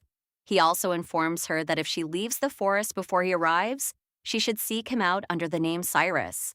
Joshua reports that, after a full recovery, he returned to the Marquis and left the forest. However, from the moment he left, the Marquise must have been confused, and Dolores must have been very worried. The boy spoke of returning to the Marquis and becoming his son again. And sometimes he recalled everything that had happened to him in that forest. He understood that dragons live for centuries, while he had fallen into a deep, long sleep after his brother's death. And now only a few know who he is. Joshua reflects on how the child he met in that forest was the only person he connected with after awakening. Lotta Lucia is the only evidence that confirms his existence. Suddenly, the main character saw her daddy and was overjoyed. And the Duke said that if his daughter goes without waiting outside, then he asked how she thought her father would feel. The Duke says that he understands, since this is the imperial palace, and so he knew that this would not happen. But he is amazed that the girl left without any words. Lottie explains that she was wrong and apologizes for surprising him. Then she asks if he's angry. The father replies that he is not angry, but was just worried, and therefore suggests that the girl not do that again. The Duke turns to Joshua and thanks him for helping him find Lotta Lucia. He then repeats what he heard last time. He helped her too. The boy says he met him by chance, and in the meantime, he did whatever he wanted. Joshua says that if he becomes the little lady's friend, they will be able to see each other often in the future. Damien insists that a friend is a good idea, and he allows it. Hearing this, the boy says he's very pleased and will visit their mansion more often from now on. The Duke says he'll inform the servants. From that day on, Joshua became a regular guest at their mansion. 3 years later, Veronica informs the mistress that guests will soon arrive. Hearing this, the girl says she understands and will wait for them right here. At this point, Veronica smiles and asks if she'd like to ask who it is. Joshua visited the Frodium estate far too often. On days when the teacher came, he was with her, and when she wasn't there, the boy came on his own. And playing with Joshua was much more interesting than the heroine had expected. When Lottie was playing with Joshua, he asked her what she thought. And then she said it would be great if he stopped coming here. Hearing this, the boy claims she's lying, then says she loves playing with him. He then asks why she doesn't visit Cyrus's mansion sometimes, since he comes there every day, and it gets a little tiring. Lottie is informed that her father is a busy man. The boy asks why she goes with the Duke, insisting that he goes alone. The lady suggests that her father might disagree. Joshua claims his father is overprotective of her and says he doesn't understand it. The boy claims that magic can't be used here because the mansion is protected by a barrier. And the girl says there's no need to use magic here. The young gentleman says he wanted to show the girl something. He claims the barrier is weaker than it appears. He says all magic is forbidden, but only for outsiders. And if his prediction is correct, even if the activation is successful, the user will immediately begin to be tracked. The girl recalls her first day in the mansion. As soon as her mother's magic circle disappeared, her father immediately appeared before her. Whether through tracking magic or something else, he sensed her mother's magic. Hearing this, Joshua asks in surprise if this basic magic has been there from the very beginning. He says that even a family of wizards wouldn't do that. Lottie asks the boy if he is connected with any capable wizards. Joshua claims the barrier was created by sloppy, unskilled people. After all, there are many cases where they don't know where to begin. Then he says he can remove the barrier, and if all goes well, he'll show her his magic again. The girl tells him to slow down and tells him that she doesn't understand magic, which means she won't be able to understand what he's doing. Joshua, seeing the carriage, says he needs to go. The lady says she'll show him the way. Walking down the hallway, the girl met Bihan and asked where he was going. He replied that he was heading to her room, but met her on the way. The little lady tells him they were outside and it would be wonderful if he were there too. The boy explains that he thought she'd be back any minute and never imagined she'd be gone for so long. The brother says Joshua comes too often. The little lady asks if he likes him. Then she claims there's no reason to hate him since Joshua is his friend and has helped him several times. Bihan says he feels like he's just getting closer to Frodium and doesn't seem like a good child. And so he thinks his sister shouldn't get so close to that gentleman. Lottie explains that she loves her family more than her friends. Then she asks if he's acting this way because she's with Joshua. She says that, in any case, she can understand his thoughts. The girl says that if she were closer to Joshua and left him alone, she would be even more gloomy than he is. Bihan says that maybe she is right as he was worried that there might be someone who is closer to his sister than him. The little lady says that's not true and tells him not to worry. Then she asks why he came to see her. He replies that it's nothing special, that he was overly worried. Then she says he'll go to his room and tell his sister to rest. At this time, the main character thought that he wanted to tell her something. The next day, after class, the teacher tells her she's doing well. Then she tells her Joshua is waiting in the waiting room and she can go. The Marchioness thanks the princess for getting along with Joshua. The little lady, explains that they're just playing together because they're friends. The teacher says Joshua has always been so frail since birth. Doctors told him he wouldn't live long. That's why he has trouble making friends with his peers, even though he's an adult. The Marquise reports that she was very worried, but after meeting Lottie, Joshua's health improved and he even began to practice fencing. And it's all thanks to the young lady. Walking down the corridor, the main character does not understand what happened, since the Joshua that her teacher talks about and the Joshua that she knows are completely different. Joshua asks Lottie if school is over and if she's been held a little late today. She suggests he go play ball. Lottie looks at the boy and says something is wrong, then asks where he came from. She insists he's not Joshua and asks where he is. The boy, surprised, says he doesn't understand what she's talking about and claims he is Joshua. He wonders if there's another Joshua out there. Lottie claims that the Joshua she knows and the Joshua the teacher knows are completely different. The girl reports that the teacher doesn't know he's a dragon. The fact that Joshua was weak from birth confirms that the child born to the teacher and this Joshua are different. And for some reason, the Joshua sitting in front of her took his place. The main character wonders what's wrong with the real Joshua, and then she thinks there must be some reasons he won't tell her. And she asks why he got so close. The young gentleman tells the girl not to worry and tells her that he is completely and utterly genuine. And what she's worried about, he didn't take anyone else's place. After all, feeling relieved is perfectly normal. Joshua suggests that the girl keep this secret from Dolores. The atmosphere was still a bit strange after that. Loilusia never told Dolores the truth because she understands the woman. The young gentleman says it happened while he was in a long sleep, and nothing could bring him happiness in his lifeless days. In those days, the only one who found Joshua was Judas. He then came to the dragon and asked to hear his request. At this point, the dragon thought that his mana seemed comparable to that of his previous partner. Then he thought that he must be his heir. The blue-haired man reveals that he is the dragon with whom their ancestor made a deal. He also reveals that he is the fifth heir of the Utahs. However, the dragon doesn't understand why the newly born heir is awakening him. Then he claims he thinks he can cope without his power and asks why he found him with this dead child. Jutas says that his son is dead and his wife is so sad that she is going crazy. The dragon asks if that's why he came to ask for his resurrection. Then he apologizes and says he can't grant him such a gift. The animal claims that a heart filled with dragon magic can save a person, but it's not a panacea. And even with dragon magic, the person will still die inside. Hearing this, the man claims that he knows. And at that time, he thought that he was his last hope. Judas reports that he is unbearably ill and has no choice but to watch his wife suffer. And so he begs him to take his son's place. The dragon, surprised, asks if he's asking to impersonate a human. Then he suggests he imagine it's a hobby and that it's impossible to change a person's destiny. And the man with blue hair asks him to let his wife see her child grow up. And that was his only wish. Bihan looks at the girl and asks if she's tired. The lady replies that she couldn't sleep for a long time last night because she was thinking about something. And at this time, the main character thought that since she promised Joshua, She could not share this even with Bihan. The brother asks why she couldn't sleep.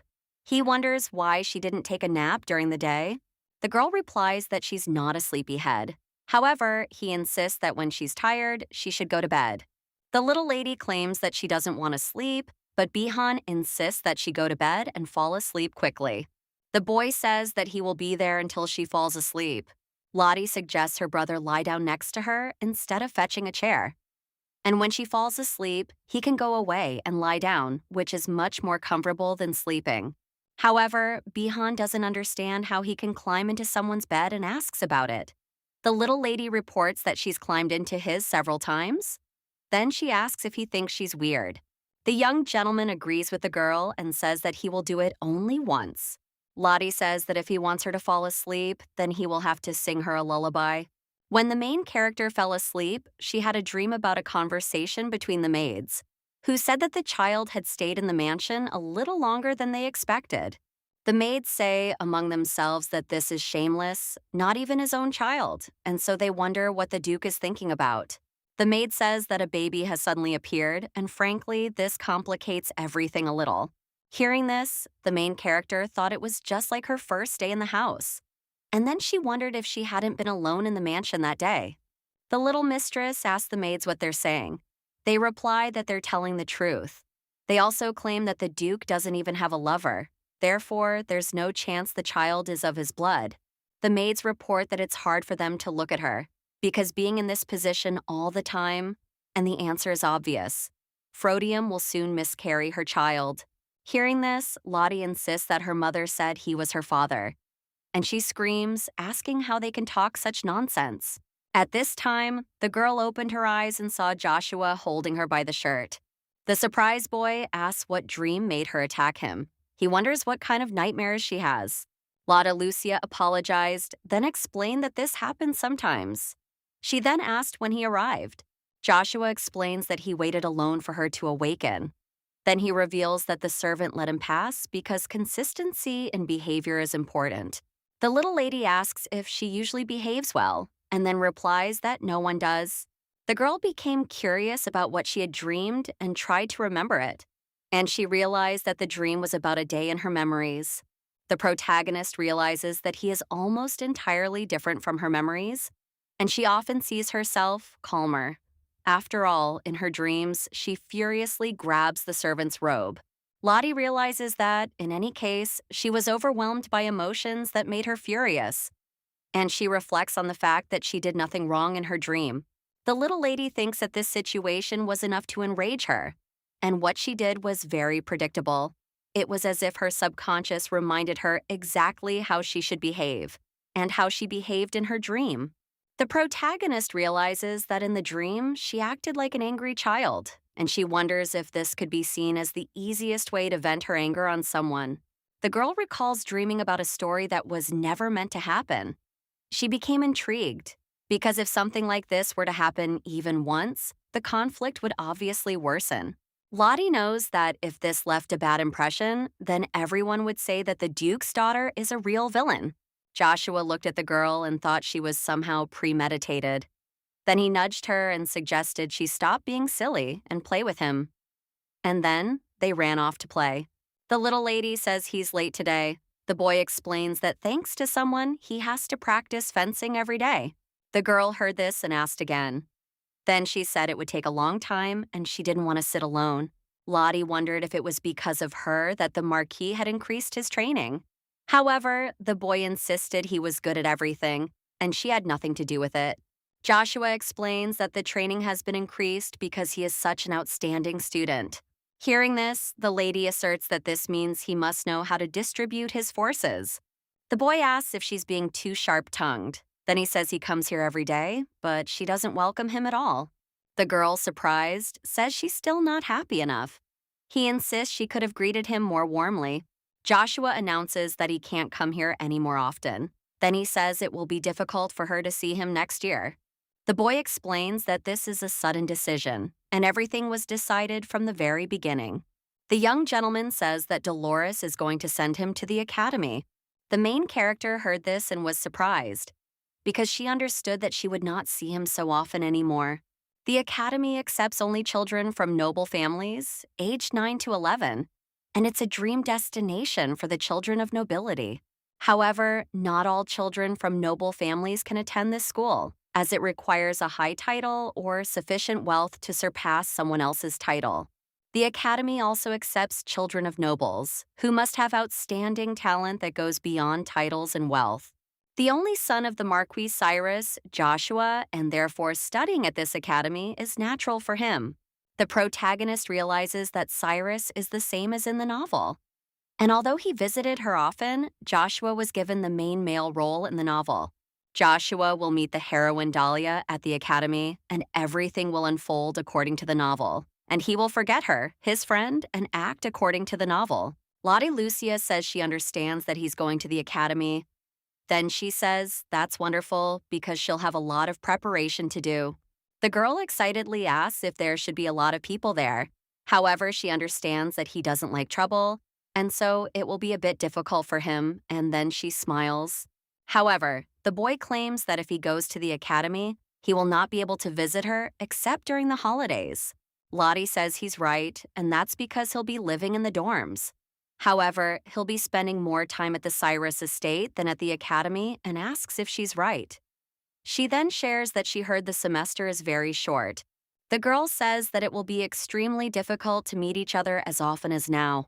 And at that time, the boy thought that if Lotta Lucia had gone somewhere, he would have felt bad, and he would not have been able to bear it. And he would have secretly come to see her. The main character noticed that Joshua had been sulking all day and then left. She hopes he won't go to the academy. Lying in bed, the girl reflects on the fact that if Joshua doesn't come, then she won't have any friends. The next day, the girl decided that she would also go to the academy. Lottie came to her father's office and announced that she wanted to study at the academy. However, the Duke objects and says no. The girl asks why and then says that she wants to go there. Damien says that if she goes there, she won't be able to get a quality education. Lottie says that there will be a lot of people there and she will be able to meet many of them. The little lady looked at her dad and thought that he had never been so stubborn. And then the girl asks why and claims that there is no chance that the academy will refuse Frodium's daughter. However, the Duke claims that she is forbidden to leave the estates alone. Hearing this, the girl turns around and says that she finds it funny, and that's why she leaves. Bellant met her at the door and greeted her. The girl wished him a good day and then announced that she was leaving. The red-haired man invites the Duke to tell him. He then explains that he sees the Duke is worried about the princess and asks why he hasn't gotten to the point. The Duke says that he has enough of this nonsense and that he should report to him about the new information that he has. Bellant says that the forces that were about to dispatch the demonic beasts were aware that Disoptio's barriers had weakened. The Duke says that this time he will hold back and only send out the demonic monsters. However, the gentleman reflects on the fact that it is not enough to simply release the monsters before Disaption, since they can do it on their own. Bellant claims that demons are unable to leave the barrier in a stable state, and therefore they could be sent as an experiment. Damien reports that the smallest ones had great potential, but none of their attempts were successful. Therefore, he suggests continuing to monitor every move. At this point, the Duke reflected on the fact that not only demons, but even magic itself could not penetrate the human world. He understood that these processes must be stopped, and for the sake of his daughter, he would not allow this. And when the teacher came, the little lady asked that if she was still not a student, then could she go to the academy? The Marquise replies that it will be difficult for the lady. Also, for safety reasons, entry is prohibited to strangers. The girl heard this and was surprised, but then said that she understood. However, the Marquise is interested in what made the young lady suddenly become so interested in the academy. Lotta Lucia explains that Joshua is going there and she would like to go there and play with Joshua again at least once. The little girl says that no one will help her in any way, since the entrance is closed to her. The teacher, surprised, asks if Joshua is going to the academy. Seeing the Marchioness's reaction, Lottie says he told her about it a couple of days ago. The Marquise says that Joshua has long decided to enter the academy because it guarantees a high level of education. And in this place, he will be able to meet different people. The teacher says Joshua said he wouldn't go there, and he flat out refused. And if he had to go to the academy for training, he would have achieved greater success here than there. The Marquis claims that if fencing training were to blame, he would have preferred to increase the load. The teacher says that for this reason, it is not in her power to force him to enter the academy. Hearing this, the little lady thought that this meant that Joshua would continue to play with her, and she didn't understand why he didn't tell her about it. Meanwhile, Bihan reflects on the fact that he'd be lying if he said he wasn't worried about anything. Even when the Marquis first introduced Joshua, he felt no insecurity. The boy thought it would be nice if Lottie had a friend, since she was alone in the mansion 24/7. And since Joshua was Lottie's friend, he was willing to get to know him. Bihan had hoped they would find common ground after a few meetings. He's also at a loss as to how to convey to his father that he's visiting their mansion too often. The young gentleman reflects on the fact that Lottie loves him more than Joshua. However, he realizes that Sister has begun spending more time with him, and he thinks she's become closer to him than to him. And that's why he doesn't like it one bit. Joshua sees Bihan and asks if his lesson is over. He claims it's been a while since they last saw each other. Bihan says that they had not been able to cross paths before, and that is why he thought that he was not in the mansion. Joshua explains that he was watching from the sidelines at the time, thinking he was from Frodium. When Bihan heard this, he thought he was speaking very rudely. Suddenly, a girl runs up to them and asks what they are both doing here. Bihan says that he understands her because she would feel more comfortable if he were nearby and not Joshua. Hearing this, the protagonist thought that Bihan wanted to be Joshua's friend. However, she reflected on her misunderstanding of the situation. Lottie asks what they're playing. The boys explain that they're just standing around. Then the girl asks what they're talking about. The boys reply that they're talking about nothing and say they're just waiting for her. Hearing this, the girl thought that they had not talked for a long time, but had become closer. Lottie Lucia insists they can't ignore her just because they've become better friends. The boys are surprised to hear this, as they don't understand what she's talking about.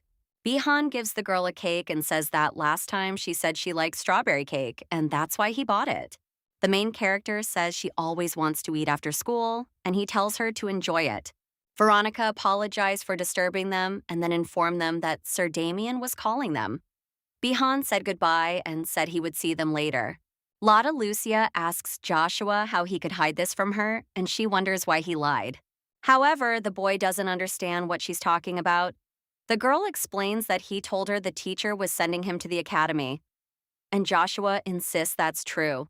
Lottie says that when she asked her about it, the teacher said he refused, and she asks why he told her that. The boy explains that she was in a hurry after school, but the lady asks why he lied to her. Joshua hugs the girl and tells her that he is glad that she was so impressed, and then asks if she wants to stay without him. The young gentleman explains that, in truth, he was not lying, because it was Dolores's idea to send him to the academy. The main character says it's completely unexpected, and also that he's teasing her and beating around the bush. Hearing this, the boy smiled and then apologized. Joshua is reported to be not going anywhere and is asking if it will be hers. The little lady thought she'd been right, and that was the end of the academy story. However, someone else will soon be joining the academy. Bihan reports that he has confirmation of his admission to the academy for first year. Hearing this, the little lady asks him not to leave and to stay with her. Then she explains that if he leaves, only Joshua will remain to play with her. Lottie asks her brother why he needs to go there and then claims that he is good at absolutely everything. The boy says it's very sweet that Lottie thinks of him. He explains that they can't know for sure, but perhaps in the future, Duke Frodium might want to establish contacts with people from the academy. Bihan explains that he is the heir to the throne and therefore must become better and better. Lottie says that if she becomes Duke instead of him, then asks if he'll have to go anywhere. He replies that he has many more reasons to go, including, for example, to better serve her. The brother hugs his sister and tells her not to worry because he will be back on vacation. The butler informs the Duke that the carriage is ready and they need to leave immediately. Lottie saw her dad in a beautiful outfit and asked where he was going. And then she answered that she knew because he was going to the palace. Damien looked at his daughter and then asked what was wrong with her eyes. He then suggested that maybe it was because she had been crying all evening, and Dad wonders if it was only because Bihan was leaving that she cried all night. The girl says she's just sad, but she's feeling better now. However, Damien claims that he doesn't think so since her eyes are still pale. Lottie asks if he has to go to the palace. He replies that he has some business there. The girl asks if the Emperor found out about his weak points.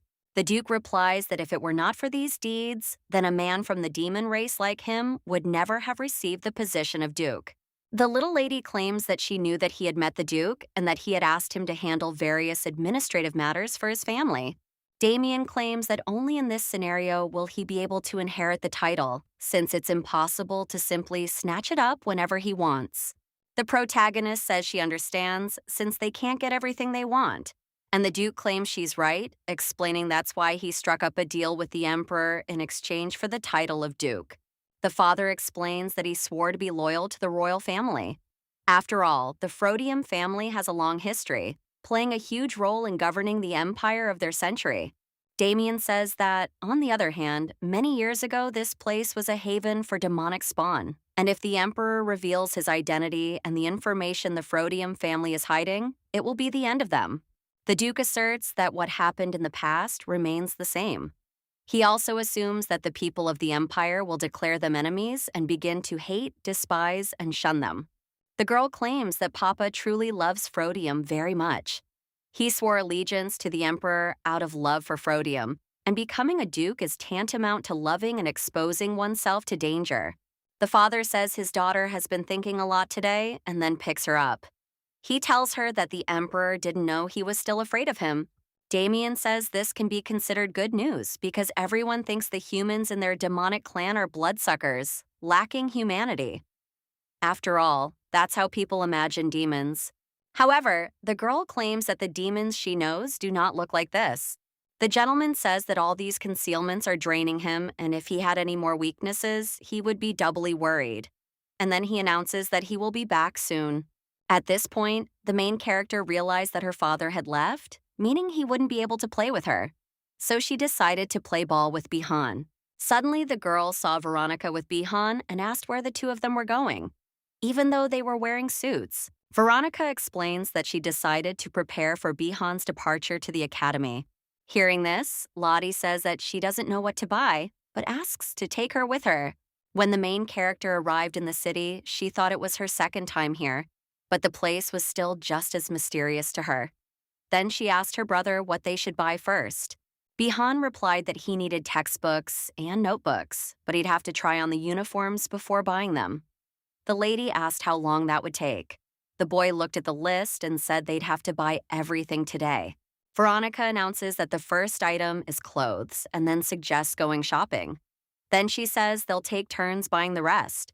When they entered the store, the saleswoman met them and asked if she guessed correctly that they had come for the baby's uniform.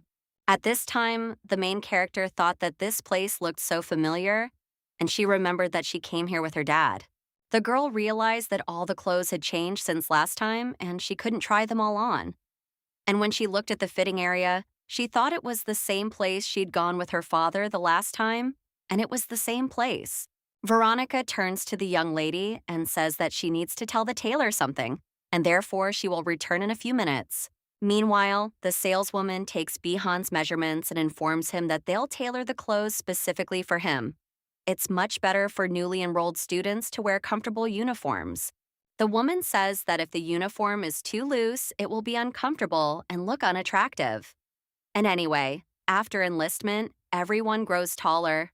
Also, when enlistment time approaches, their store is overflowing with sons of noble families who wear long-sleeved uniforms. The saleswoman says that if she thinks about the young students wearing long-sleeved uniforms entering the academy, it brings her happiness. At this time, other girls saw Bihan in uniform and thought that he was very handsome. And it was as if he had come out of some kind of novel. The girls are pondering the fact that he's the same age as them and is probably also entering this semester. This means they'll be able to meet him at the academy. Hearing this conversation, the main character thought that her brother had an incredible appearance. Lottie reflects on the fact that when Bihan arrives at the academy, he'll receive a ton of recognition. She wants her brother to meet a good man. Also, since she can't go to the academy, she's worried about that. Bihan doesn't understand why girls are looking at him like that. And then a strange girl thinks he's bored. Then she asks if he's applying to the academy this year. Hearing this, the boy was surprised and then asked how she knew about it. The girl explains that he is the same age as her, and all the people who come here every year at this time are preparing for admission. A blonde girl approaches a guy and asks what his name is, and then says that maybe they can meet at the initiation ceremony. The boy replies that his name is Bihan, and the girl says she hopes they'll be in the same class at the academy. However, he insists it's too early to talk about that as they haven't enrolled in the academy yet. Meanwhile, the main character, watching him, couldn't understand why he was so cold, and she thought she needed to say something to him. Suddenly, the Marquise enters the shop and addresses Princess Frodium, saying that he is glad to meet her. Hearing this, the saleswoman thought that this girl was the daughter of the monster Duke, and the man asks if the Duke will come, since he will not be seen here. The girl explains that she came today with her brother to pick out his uniform. Then, screaming, she explains that she needs to go out and get some air. And then she thinks she can't stand being in this atmosphere any longer. When Lottie stepped outside, she saw a girl standing on one leg. It occurred to her that, at that speed, she might fall. Suddenly, the girl in the blue dress falls down and the little lady offers to help her up. The silver-haired girl thanks the girl for helping her and then calls her a good person. Lottie looks at the girl and thinks she's like her mother when she was little. Her hair and eye color are identical. However, there's one difference. Her mother's features aren't quite as cold. The main character remembers that when her mother smiles, she feels warm, like in summer. Lottie asks the girl if she's hurt. The girl replies that she's fine. Then she asks why she's looking at her like that. And at that moment, the main character thought about how her mother had such special expressions. But this girl doesn't have them. Then she says she's lucky because she wasn't hurt. Suddenly, the girl heard her name being called and then said that her mother was looking for her, and therefore she needed to go, and she also thanked the main character once again. At this point, Lotta Lucia thought about how Dahlia was the name of the book's main character. And also, after her death, she would be adopted by her father and become his new daughter. Dahlia was described in the book as a doll-like girl, which means she is beautiful like a doll, but without doll-like emotions. And she always had a cold expression on her face. However, she had a warm heart that attracted people around her. Before being adopted into the family, Dahlia always had a close relationship with Frodium. And according to the book, her father knew this. And on the day she died of illness, her father approached Dahlia and offered to marry her. Damien turns to the girl with blonde hair and says that he needs an heir to continue the family line. And for her, this is a wonderful offer. The protagonist realizes that for Dahlia, this was truly an incredible offer. After all, the opportunity in life given to the daughter of a poor family by a Viscount could have made her a princess of the Viscount family.